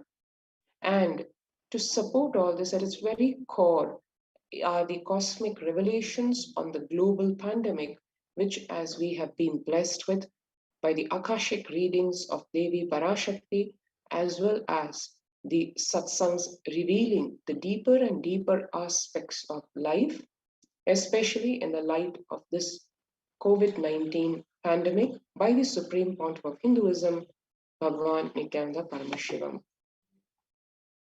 And the free humanitarian services offered during this pandemic in the de facto spiritual embassies across India include the medical care in the form of allopathy, Ayurveda, Siddha medicine, and with extreme care and concern micromanaged directly by the Supreme Pontiff of Hinduism, Nithyananda Paramashivam. The fire safety in the form of fire extinguishers and fire safety maintained across all the campuses, the infrastructure to accommodate thousands of people, and that accommodation being in the form of multi-layer quarantine facility, emergency ambulances and ICU on wheels, personal protective medical equipment, food security management through food banks, and organic farming to sustain this continuous organic food supply. So this was a glimpse of what the COVID-19 pandemic is all about in terms of the health situation in India and what the COVID care protection centers in the de facto spiritual embassies of Kailasa across India have been established for, how Kailasa is rushing to help to aid India as India faces the onslaught of what the Supreme Court of Hinduism revealed to be probably the worst in terms of the third wave of the COVID-19 pandemic, which is yet to come. So if you want to register yourself for the COVID Care Protection Center facility, immediately register now through the link below, https://kailasa.org/Kailasa Care. Let's take a few minutes now to register ourselves for the COVID Care Protection Center through this link right away. Let's take the time now to do what it takes to protect our lives and do the due diligence to handle this corona pandemic without getting deluded by any external news or internal frustrations.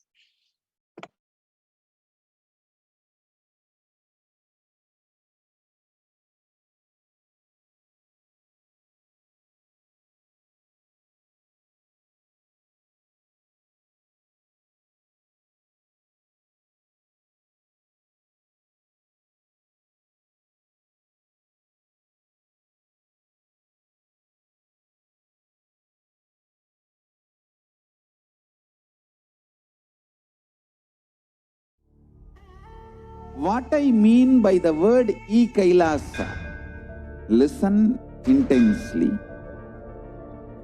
Enlightenment ecosystem, literally enlightenment itself, in your own home, wherever you are.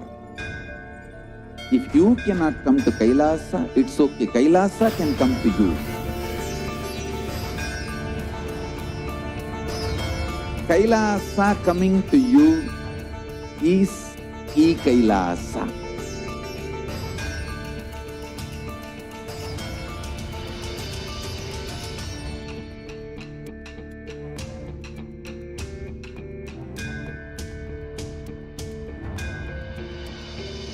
I will revive Hinduism.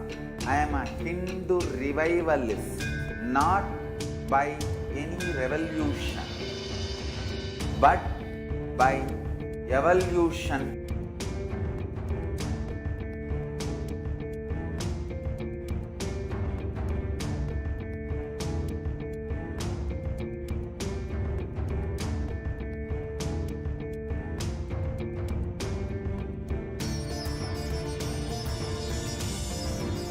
And setting model communities.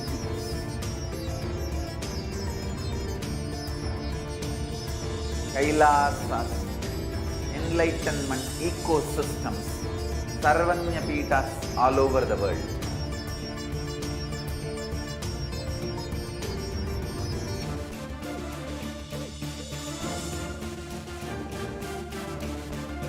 All powerful cognition, knowledge, only when you live, power manifestation and possibilities manifestation happens. This is a fundamental truth.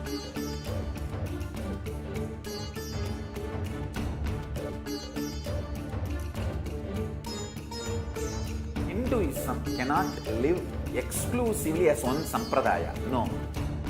All sampradayas of Hinduism is an ecosystem.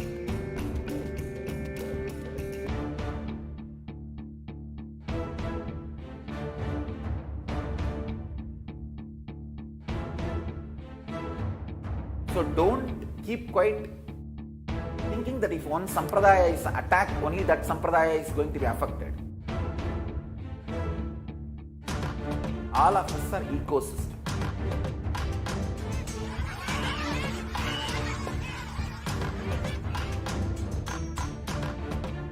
I invite all of you to get involved and enjoy Hinduism by the principle of Dharmo Rakshati Rakshitaha. When you protect Dharma, Dharma protect you. We will make the whole planet flourish spiritually. The spiritual prosperity will happen to the whole planet Earth. We all have to coexist together.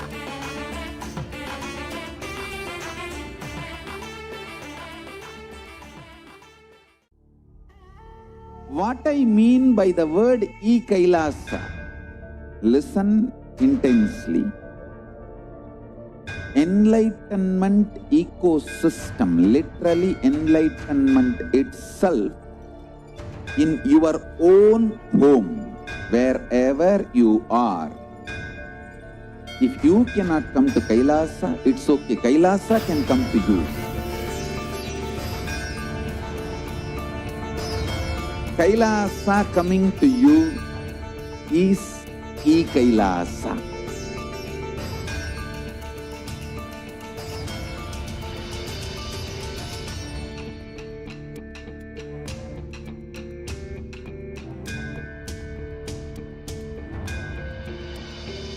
I will revive Hinduism. I am a Hindu revivalist, not by any revolution, but by evolution.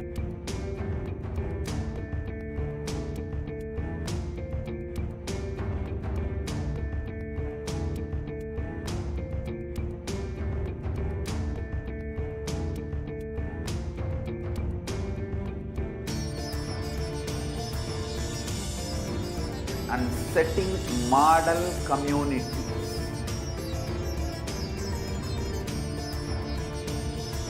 Kailasas, enlightenment ecosystems, Sarvanya Pitas all over the world.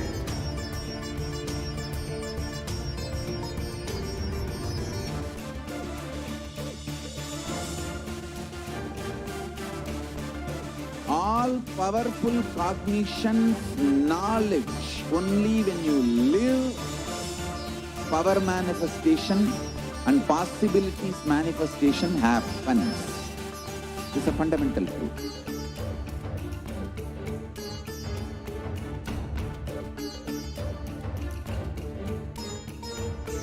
Hinduism cannot live exclusively as one sampradaya. No. All sampradayas of Hinduism is an ecosystem.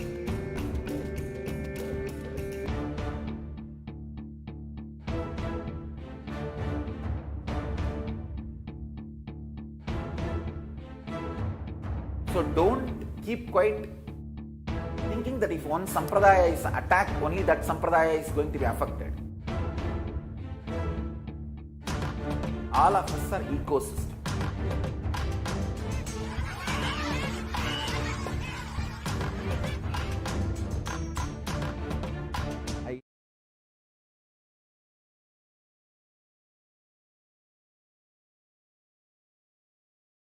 Nithyanandam, and welcome back.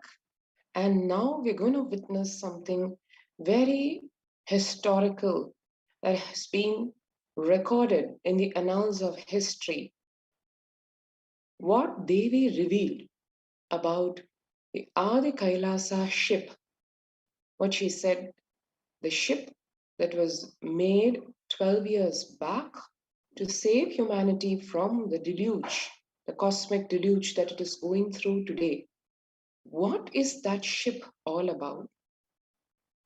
How this miraculous Navapashana Lingam, which is the 21 feet tall Ananda Lingam in the Vaidya Sarovar in Adi Kailasa Sarvanya Peetham, how was that made? What were the beginnings of it? And as happens for everything else, whether in this Adinam or in the cosmos, how the Supreme Pontiff of Hinduism, Bhagwan Nithyananda Paramashivam, has micromanaged to the last detail the making of this 21 feet Navapashana Lingam. So let us take a look at a video which has captured those magic moments when in May of 2008, in Adi Kailasa Sarvanipeetham, the Supreme Pontiff of Hinduism, Bhagavan Nithyananda Paramashivam, guided directly and is explaining what is happening, what is he enabling, what is he making in the form of the base, the core of this Navapashana Lingam, which is the Navapashana itself. Let's take a look at this historical video.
போக நவபாஷாணத்திலே பண்ணி வச்சிட்டாரு.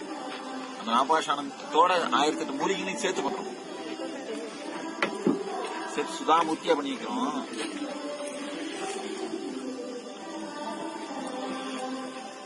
அதப்பா உருண்டையெல்லாம் எடுத்து பாத்துல நல்லா வேகட்டும்.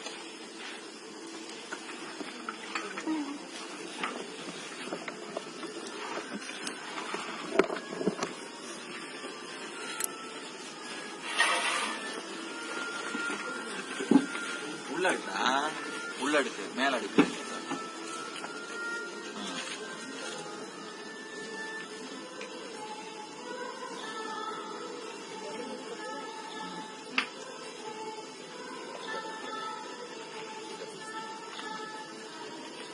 என்ன heat பத்தியா?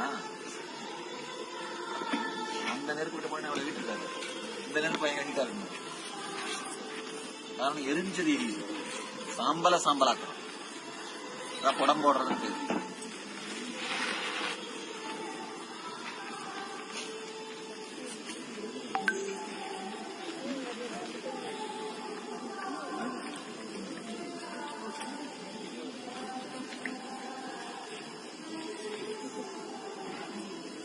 அப்படியே போட்டு எவ்வளோ இருக்கு சாம்பார் உருண்டை பிடிச்சா பாதி ஆயிடுச்சுல. மொத்தமா எரிச்சு வரும்போது பாத்தீங்கன்னா சும்மா ஒரு இவ்வளவுதான் இருக்கும். புடம் போட்டு பாத்தீங்கன்னா இவ்வளவுதான் இருக்கும். சும்மா ஒரு படிதான் இருக்கும்.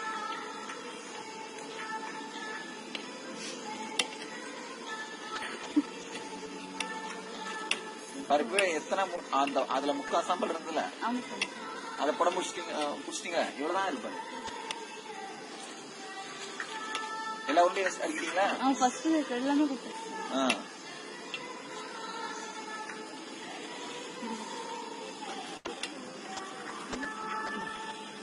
நாலஞ்சு தட்டில் மாற்றி மாற்றி அடுக்கு.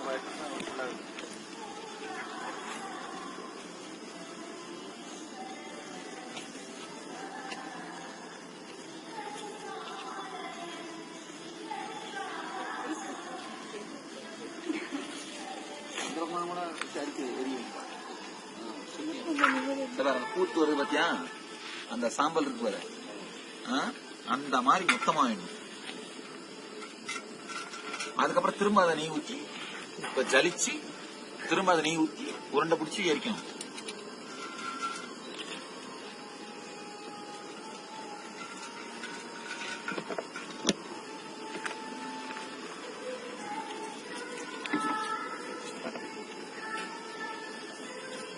சும்மாவே கல்விக்கு போறாங்க பண்ணுங்க என்ன நலபாஷம் எடுத்து வந்தீங்கன்னு வீடியோவை பிடிச்சி வச்சுடா பிடிச்சி வச்சு காமி ஜனங்களுக்கு.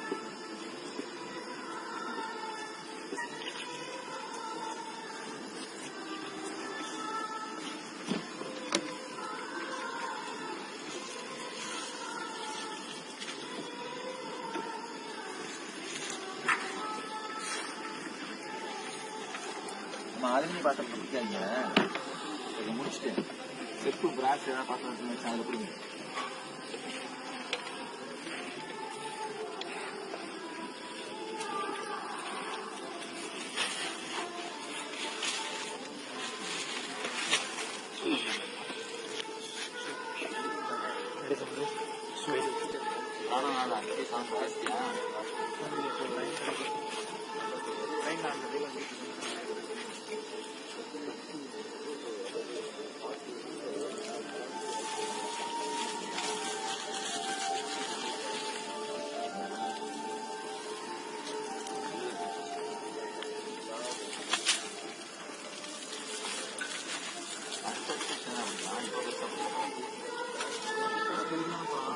ஜாஸ்தியா அடுத்து பிடிக்கிறதுனா அப்ப நல்லா வேவும்.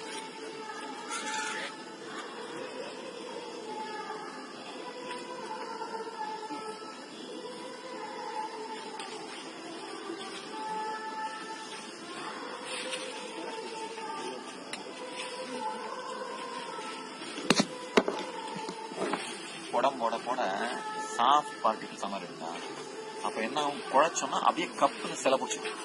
புரியுதா? பண்ணிட முடியும். மெடிசனல் குவாலிட்டியும் ஜாஸ்தி ஆயிடும். கியூர் ஆக ஆக இதுல சேர்க்கிற மெடிசன் வந்து குணம் கெடாம இருக்கும். சாலிட் பார்ட்டிகிள்ஸ் இருக்கிறது இதுல சேர்க்கிற மெடிசனோட குவாலிட்டி குறைஞ்சிரும்.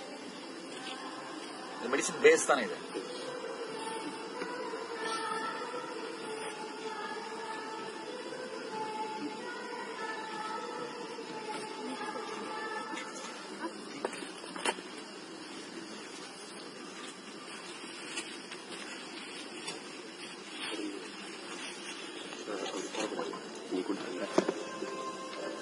போடாத, உடச்சிடாத. தெரியாத பக்கம் அப்புறம் இதை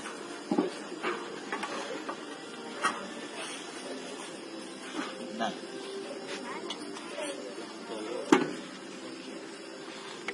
நீங்க தெரியுமா லட்டாடி பிடிச்சிங்க.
And that was a glimpse of the making at the very beginnings of the Navapashana Lingam, the 21 feet Ananda Lingam in the Vaidya Sarovar.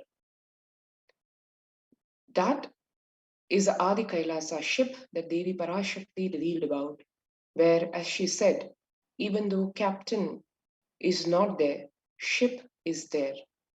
This has been the legacy of Kailasa in the face of continuous persecution, relentless persecution, ethnocide, genocide, Kailasa has only been contributing to humanity in the form of various global services. Kailasa's Department of State, under the various 6 Ohms, has contributed at various facets of services to humanity. The Saffron Ohm, for example, working for world peace, conflict resolution, and religious freedom, amongst the many activities spearheaded by Kailasa's Saffron Ohm. As one can see, this is a picture of peace walk by millions of peacekeepers of Kailasa in Tiruvannamalai, in the South Indian state of Tamil Nadu. The Red Ohm, providing relief work for natural and man-made calamities, working to eliminate world hunger. The Blue Ohm, working for animal rights and prevention of cruelty towards animals. In Hinduism, cows are worshipped and endeared as Gomata, which embodies 330 million deities and is a form of the cosmic mother, Parashakti herself. The picture shows Gomata with her calf, spending time with the Balasans, or the child saints of the Nithyananda Gurukul in Adi Kailasa Sarvatnya Peetham. The White Ohm, providing physiological, psychological, healing, spiritual counseling, and a superconscious breakthrough. Here one can see in 2008, engineering college students attending a meditation program organized by Kailasa's White Ohm. The Yellow Ohm, providing the Sat Vidya, which is yogic, Ayurvedic solutions and medical care, including access to libraries and knowledge. And one can see on the top one of Kailasa's many free medical camps that were set up to serve the people at large, literally round the clock, during the relief efforts during the Thane cyclone relief that hit the state of Puducherry in 2012. And the yoga classes, free yoga classes held around the world, organized by the Yellow Ohm for people of all ages. The Green Ohm, which works for protecting the environment. One can see here organic fruits, vegetables, grains cultivated by the peacekeepers of Kailasa, led by the Supreme Pontiff of Hinduism. And the produce that is obtained by this effort of organic farming is offered first as the temple Naivedyam to the deities and then served as Annadan, the charitable service of providing free organic meals to everyone. And Kailasa's Department of Health, making the traditional kashayams, the sacred medicines from the Siddha tradition, for all the residents taking refuge from the COVID-19 pandemic within Adi Kailasa's protective, preventive, multi-layered quarantine facility. And to get an idea of really what it takes, as the Supreme Pontiff of Hinduism, Bhagavan Nithyananda Paramashivam, was revealing in elaborate detail yesterday in the last satsang on how to live a confident life free from the 3 doshas, especially from pitta, which keeps one mentally bonded, and the kapha, which keeps one physically bonded, how to get liberation from these, and how to live a life where samatva, or the 3 doshas, are completely balanced, as the body of the Supreme Pontiff of Hinduism is, and how that is so simple. It does not, the solutions are very simple, and yet the power they wield to enable that superconscious breakthrough is immense. The conscious sovereignty, enabling that, how it is so important, and how these are enabled by simple solutions is explained. For one example, the potion or the concoction made within the Adi Kailasa campus, where each and every herb being used in the concoction has been organically grown within the campus itself, adhering to the guidelines laid down by Paramashiva in the Vedas and the Agamas. So let's take a look at how this potion is made.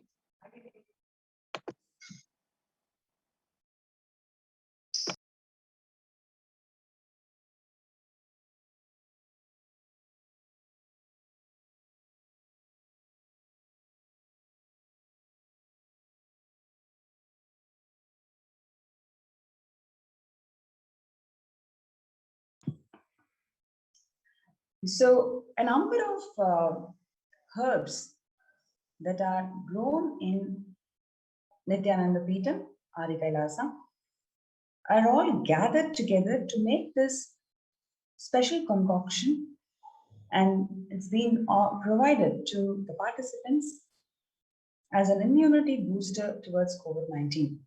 So we're just going to walk through the recipe and what is the significance of each of these ingredients and how it helps in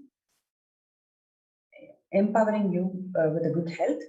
So the herbal drink consists of curry leaves, mango leaves, neem leaves, turba grass, drumstick leaves, bilva leaves, lemon leaves, night jasmine leaves, tulasi, goa leaves, punnangani leaves, kiranali leaves, pomegranate leaves, agatti leaves, fig leaves, jaggery, and ginger. First, we have this curry leaves that helps with smooth digestion, cleanses with stomach and intestines, prevents the growth of cancer cells, increases the growth of hair, increases red blood cells, increases hemoglobin level. Mango leaves stops vomiting. Mango leaves stops nauseous sensations. It stops hiccups and it boosts the immunity. Neem leaves removes digestion problems. It removes parasites from stomach, heals skin-related diseases. Neem leaves boosts your immunity. It cures chickenpox, clears all the lung-related problems. Durva leaves kills germs, increases the immunity, helps you with smooth menstrual cycle, regulated menstrual cycle. It strengthens your bones, it increases your longevity, it cures urine-related problems. Drumstick leaves helps in maintaining the blood pressure and sugar. It cures the ulcer, it helps with your menstrual cycle. Bilva leaves cures fever, it removes the eye-related problems, it prevents infectious diseases. Bilva leaves removes the chest pain, it helps in your breathing.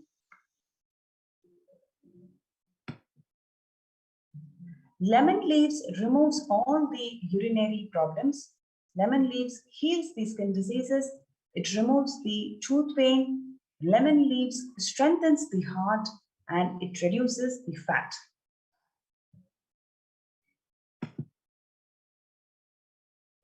Night jasmine leaves removes the breathing related problems. Night jasmine leaves cures all the lung and stomach related illnesses. Night jasmine leaves heals fever. It removes worms from intestine.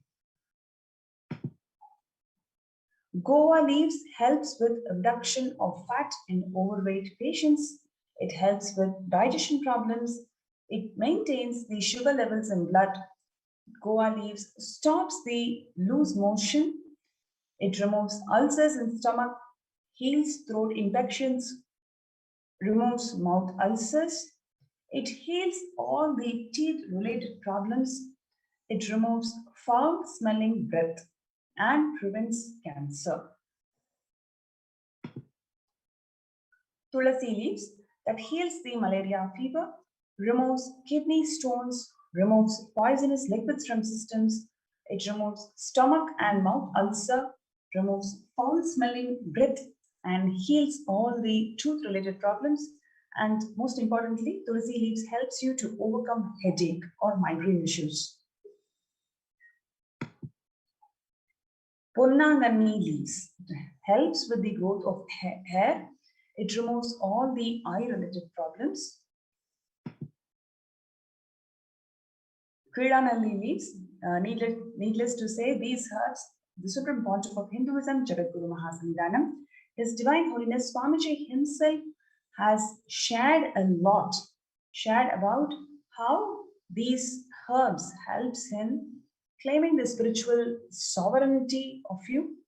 So medicinally, Kiranali leaves helps you to cure jaundice, it removes cold, stops the loose motion, and removes the teeth pain.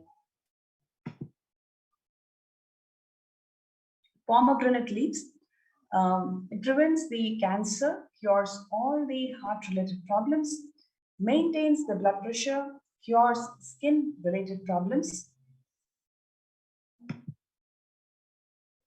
Next, we have Agatti leaves. Agatti leaves helps you to remove the germs from the system, stops the running nose, heals wounds, reduces body heat, increases hair growth, removes long-time cough, and removes the skin diseases.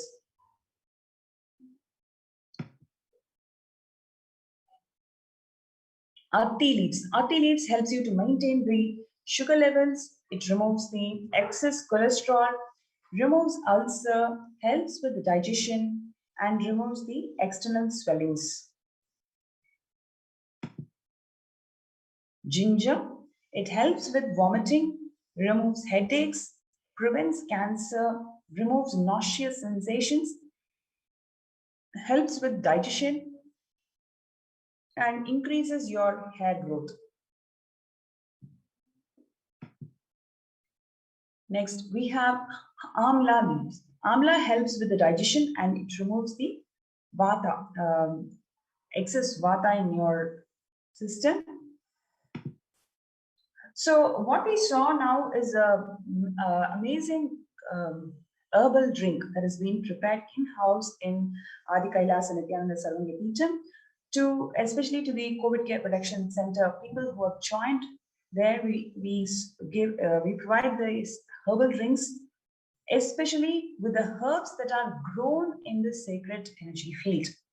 And needless to say, the Supreme Pontiff of Hinduism, Jagadguru Mahasannidhanam, His Divine Holiness Swamiji has been time and again sharing the significance, revealing the significance of the homegrown herbs of Adi Kailasa,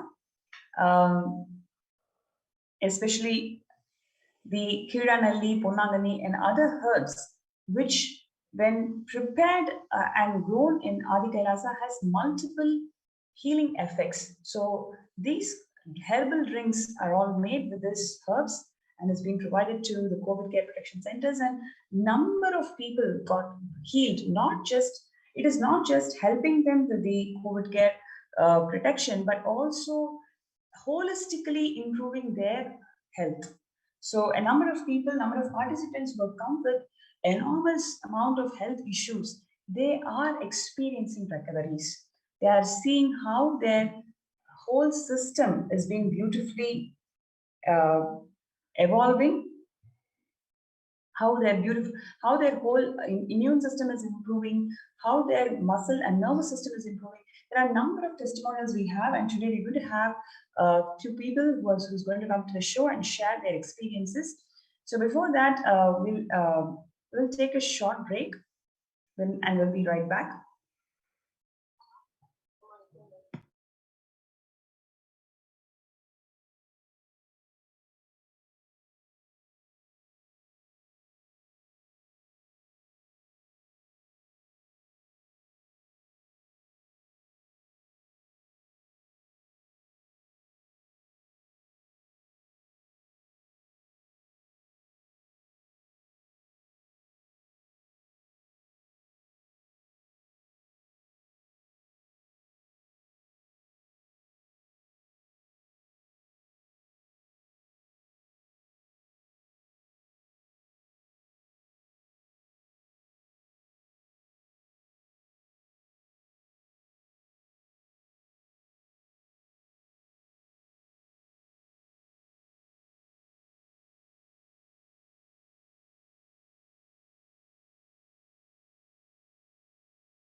Yes, in next, we're going to see how this kshetra that Devi Parashakti has revealed as one of the places where anybody, whoever wants to get feel protected from this ongoing pandemic, if you come and reside in Adi Kailasa, you'll be healed.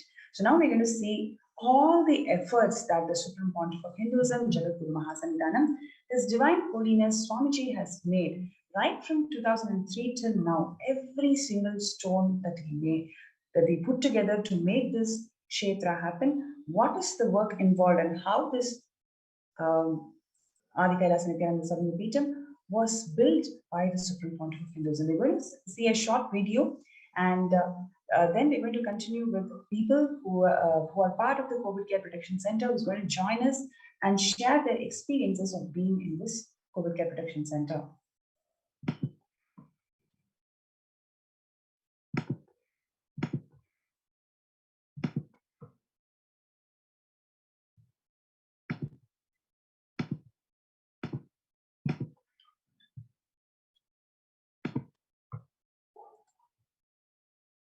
So it's a technical glitch.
What I mean by the word Kailasa, listen intensely.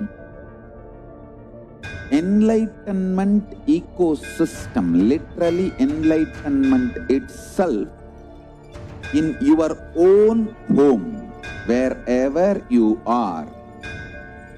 If you cannot come to Kailasa, it's okay. Kailasa can come to you.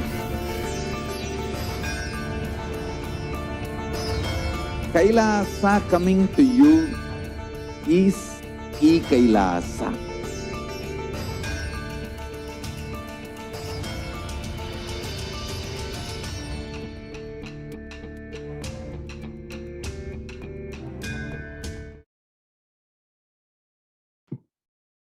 Welcome back. So we have Sri Nithyananda from Mumbai, who is one of the COVID Care Protection Center participants, and Adi Kailasa, who's here with us, joining us today to share his experiences of how his last month and a half has been. So what are his experiences? And he's come here with his family. So welcome, Nithyananda Maya.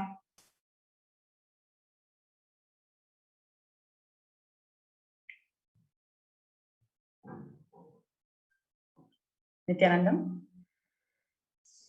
Yeah, Nithyanandama, am I audible?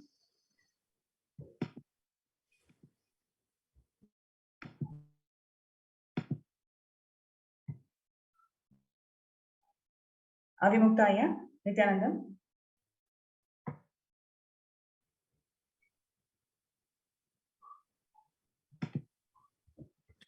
Am I audible? Yes, please go ahead. Yes, ma'am, please, yes. Yeah, can you, your voice was breaking. Can you repeat your question? So I was just welcoming you to the show. It's been 1 month and a half almost. You joining us with your family. How has been your experiences being part of Adi Kailasa Nithyananda Paramashivam COVID Care Protection Center? Yeah, thank you so much for inviting me, ma'am. Thank you, Swamiji, for giving this great opportunity. Yeah, so I'm Srinidhi Avimuktananda. I'm from Mumbai. I'm here for last 1.5 month. Approximately around 45 to 50 days in COVID Protection Care Center. So when Swamiji announced, it was very clear in my mind. Because the way the things, the disease was spreading and the news were coming, and last 1 year the kind of a vatavarna we were living was literally horribilistic thing, and statistics was carrying. Apart from statistics, the reality really was in a dark, and still it's in dark. As Swamiji said, media is absolutely lying. And we know it, but when we come to know the reality, I was thinking that at least it's only a 5 times media is lying, 10 times it's lying. It's not that it's 200, 300 times media is lying. That's what we come to know when we just start seeking the reality. Do you still feel Mumbai, especially, it's still worst affected with COVID, because media starts as being completely different? I mean, India is like coming. Yeah, so I'll tell you the reality. Like 2 incidents, and I was just talking to my peers in Mumbai. I came to know that one is still, if it would have been sorted out, okay, if it would have been reduced down, or if it would have been in control, surely they would have started the train services in Mumbai.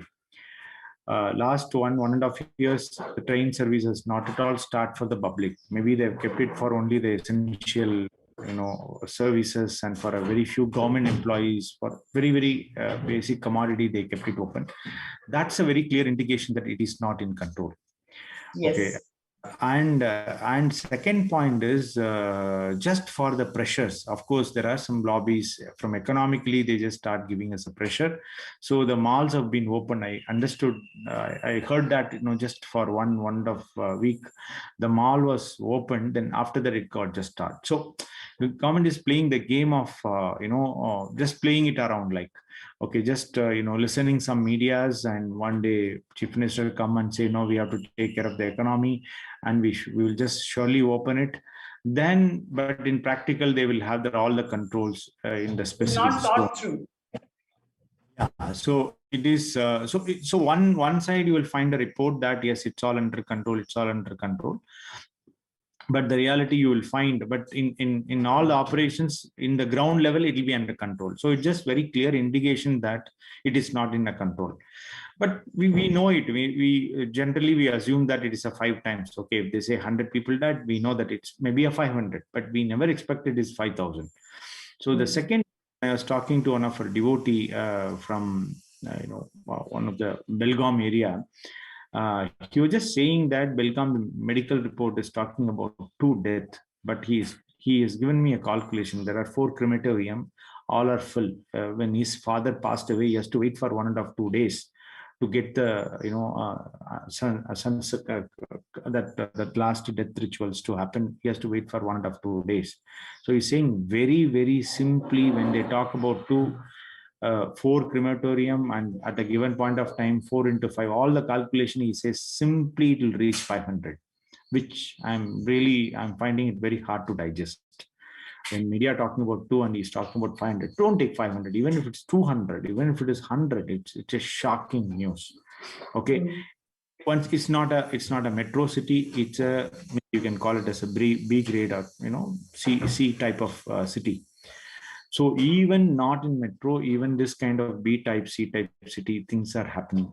One thing is, it's not directly related with the COVID, probably the COVID allied, or they call it as COVID related or COVID substitute or subsided diseases that they are talking about, maybe a lung and other things. So the elderly people who can't, have some BPs and diabetes, and even last wave we saw some 40 plus people have been affected. Now in COVID third wave, we are getting a news that it's going to have a big impact for kids and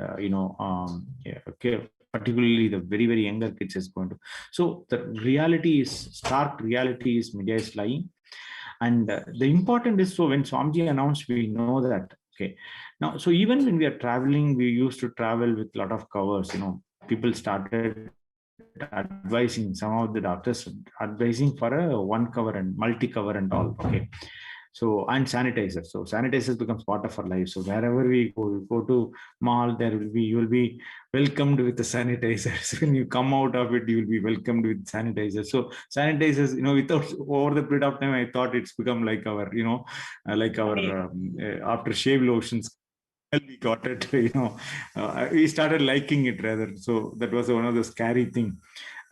So like after, it was an important decision for me, because I have 72 plus, my mother is there, so she's patient. So when Swamiji announced, it was very clear, I just took a jump. And of course, I've not informed anyone in our family also. They said, just I'm going.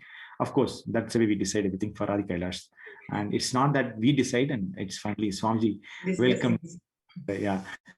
So then it came. So last 1.5 year, I always say that, we could be able to breathe very freely. People sometimes wonder what is the meaning of, breathing freely. In metros, when you live, you understand like what is meaning of freeing, not having cover for last 1.5 months. Of course, at the quarantine, little earlier time, that when we got tested and we were in the quarantine time, we had to do. Now it's completely free environment, and it's a bigger space. Absolutely, you're living with the nature. That is a biggest gift. I mean, this is all the thing we normally take it for granted, but this COVID time, we understand how this sort of things are very, very important. And community living is a second important parameter, I find. Swamiji very nicely, even in yesterday's session, he said, how many more people you are living with, that much leadership and successful persons you are having. So we tend to live with only maximum 3 people, 4 people. That's where our life is all about. And other relationships are mostly transactionals.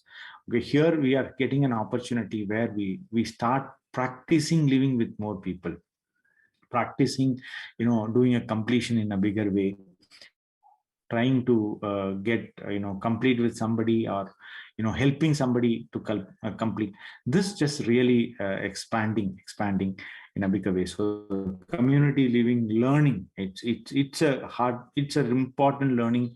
As an Hindu, we have to learn that. I mean, we somehow we lost the track of living in a community. We become a shell.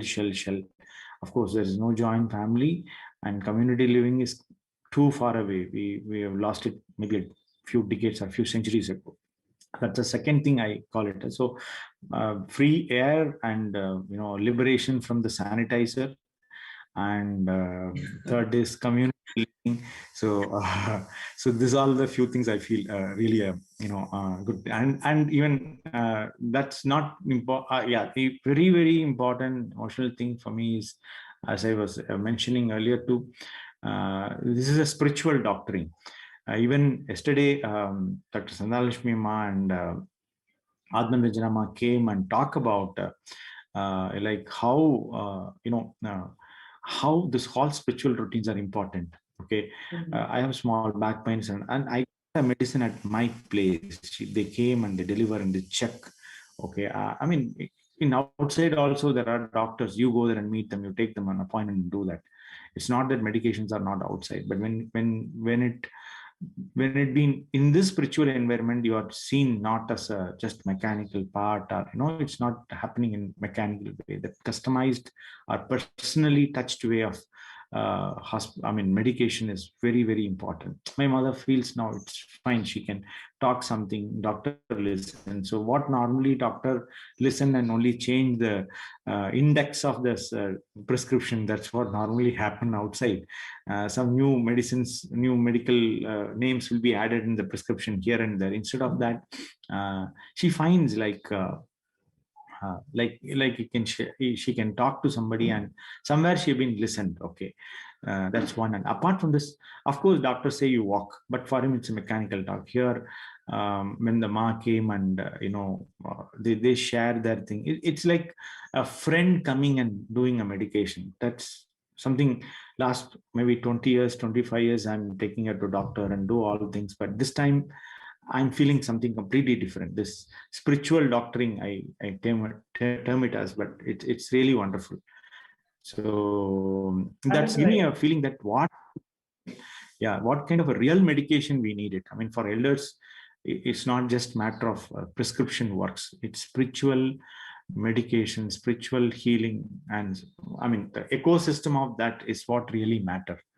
That's a new learning. If you ask me, I'll take it up with me. What is your mother saying here, like after being here, especially it's a new environment for her, getting along with people? What's her experience, and what is she saying? Exactly. So, one is, first they see at this age, normally they talk about the medication matter most, right? I mean, the life revolves around, what medicines they take, and, how the doctor behaves, that will be the top of mind. Even though her medication and other things can consider, this is the first time I started taking them, on a day-to-day basis. The close monitoring was happening. Okay, so she felt things are in track. Okay, second, food and other things. By default, there is you know that any diabetes patients, half the time they live with an incompletion of food, what to eat, what not to eat, knowingly or unknowingly, their talk and non-talks, non-listening, everything will be on the food. Here, she gets a food herself. Automatically her doing self-diet. She says, okay, this is what I should eat. Okay, this is what I should do. More health conscious she's become, yes. Absolutely. It becomes automatic. It's a self-driven, it's not that otherwise it'll become normally end up in a sweet fight. You eat this, then we also go for compromise.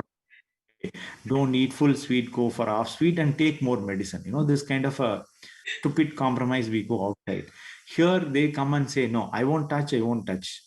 Okay, so it defaults. I was wondering, otherwise it'll be a semi-Mahabharata happens with every meal,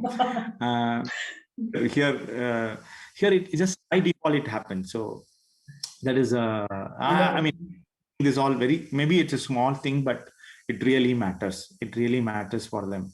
And so for me also it's a new thing. Otherwise, okay, they take medicines have come, they're eating something, that's all. Here I also could able to see what's really happening for them. Yes. Small pain. Yeah, Also, that's you'll the be taking classes to kids. So, would you like to share your exactly. experiences of how kids are enjoying here in Adi Kailasa? Yeah, yeah. So it's I mean that is something two best gift for them. I mean, adults, you have some work from home, these and that. There are some things are there, but when it comes to kids, it is I mean in outside it is really a big punishment for them. They are going through something called online classes now, which is semi-prison. I mean, anyway, the school itself is a prison for them. So it's online classes are real mockeries and joke. And but today, I mean, if anybody comes and see how the kids are playing around here, it's for me also. We know the kids come and they play around here and there. I mean, in the class they come and enjoy, but when even in the non-class time, the kind of movement the kids are doing is something, we know this all theoretical. Now I'm just seeing how the kids are completely enjoying. Even the parents started seeing the parents used to say she is not speaking. Within just 1 week, the kid started opening up, and the mother got surprised. Oh God, is this much vocabulary my kids knows? Is this the way she talks? For me, surprise, very long back, one kids and come and hug me and just start rolling on me is, it's a very, I used to make an effort to go there and pull a kid and do all dramas. No, here just come. I mean, they consider I'm as one more chair or something like that. Just they come and play around and just hang on to me. And this is a very open, free, secure environment. Whatever the child productions we have to take, we are taking it very seriously. And we saw to that somebody is monitoring the kids very regularly. But in the same control, if it's happened outside, that becomes a burden for it. Here, with all protection, safe protections, we ask them to flower that. So morning time, the kids started coming to puja. They enjoy the spiritual routines, and you will be surprised to know they are some places they are the key pushers, even that for the parents to wake up earlier and bring them to welcome center. So they are in a way indirect inspired for getting their parents into the spiritual routines. So 8 to after puja is over, 8 to 9, 10 they have a class. To tell the syllabus, they are going for a storytelling and they watch Swamiji satsang. It'll be an amazing fun for them. Okay, so this is the way. And last week we started parenting class also. Swamiji very beautifully say there's nothing to teach to the kids. Only we have to teach the toughest, phenomena is the parents. So we started talking to our parents also. So there, some of them know Gurukul, and some of them don't know completely. So we just share what we do in Gurukul and what Swamiji is really talking about, a conscious parenting. Okay, I've in this segment little deeper. I can simply vouch. I can go to any roof and I can shout that what Swamiji is really talking about parenting, conscious parenting, is not theoretical. It's absolutely implementable and practical, and it just you can start getting. It's like a pill. You can start getting the results very soon, and you can see that. So that is also we start sharing that's created a good positive ambience here. So people started enjoying it. Because conscious parenting, they know it what Swamiji teaching. Somewhere the gap has to be filled. As a parent dimension, they have to evolve as conscious parent. So automatically, what is a great gift Swamiji is giving us a Gurukul, they will be really understanding. So we are focusing on that how. So it's not about this is an incubation center, you can call it as their experimental center. Currently, what we are going through in CPB for adults, for kids, it's like kind of an experimentally we are growing up and we are getting more aligned with our Adi Kailasa life. So it's really amazing now. In terms of taking care of elders, it's a full ecosystem. Kids, it's a conscious sovereignty. where the kids can really move towards that, and for elders, and so it's a full 360 angle conscious origin country, you can say. Of course, it's not a place. Of course, we are a Kailasa, so it's a conscious origin place, you can call it as. It's amazing, really. You can only make it now. Awesome. So would you like to share anything to Swamiji and thank and what is your gratitude message Yeah, for enabling this opportunity? Yeah, I mean,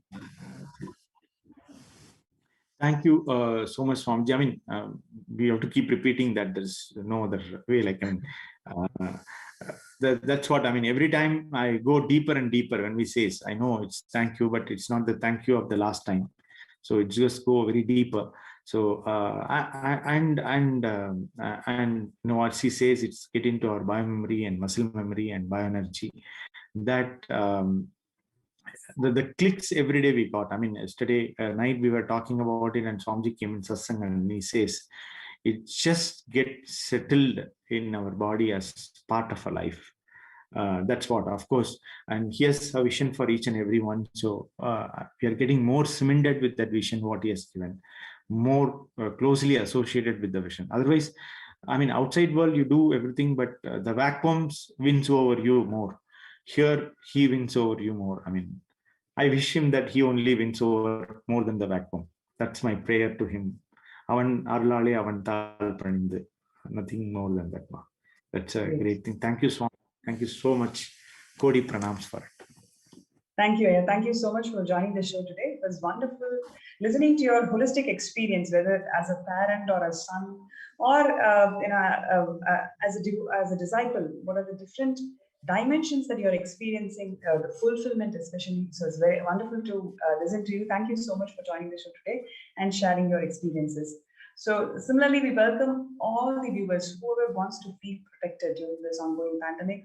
You are welcome. You can experience the best environment, best ecosystem that is going to spiritually evolve you in this ongoing pandemic. You will feel completely protected in this environment. So the Supreme Pontiff of Hinduism, Jagadguru Mahasannidhanam, His Divine Holiness Swamiji has opened his homes to one and all for you all to feel protected in this ongoing pandemic. So there's free food, free accommodation, free internet services, and you can work from home. More than everything else, it is the holistic experience that this ecosystem enables you. The fulfillment that you experience in this ongoing pandemic is immense when you join us. So the Supreme Pontiff of Hinduism has opened his home, the de facto spiritual embassies, to one and all unconditionally. So therefore, we welcome you to join our COVID care protection centers. And with this, we will move to the next segment and we'll have a short break.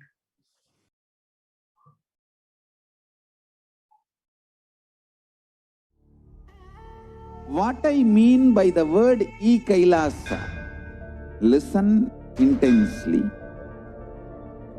Enlightenment ecosystem, literally enlightenment itself, in your own home, wherever you are. If you cannot come to Kailasa, it's okay. Kailasa can come to you. Kailasa coming to you is Kailasa.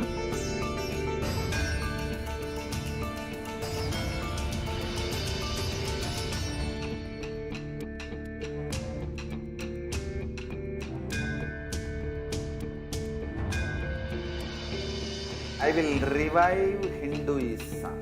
I am a Hindu revivalist, not by any revolution, but by evolution.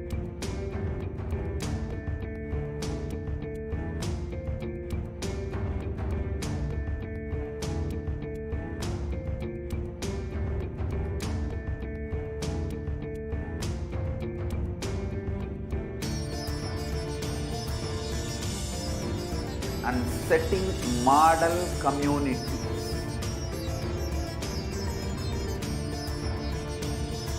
Kailasa's enlightenment ecosystems Sarvanya Peethas all over the world.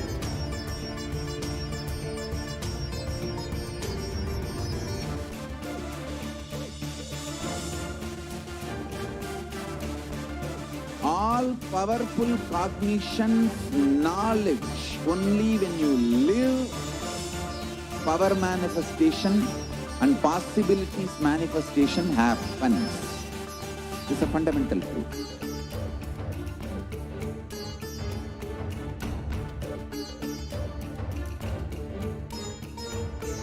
Hinduism cannot live exclusively as one sampradaya. No. All sampradayas of Hinduism is an ecosystem.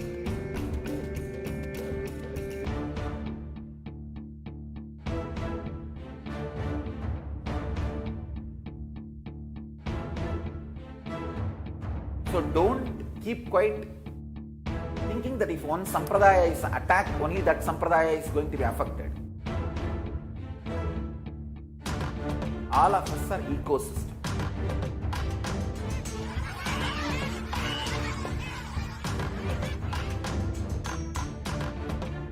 I invite all of you to get involved and enjoy Hinduism by the principle of Dharmo Rakshati Rakshitaha. When you protect Dharma, Dharma protects you.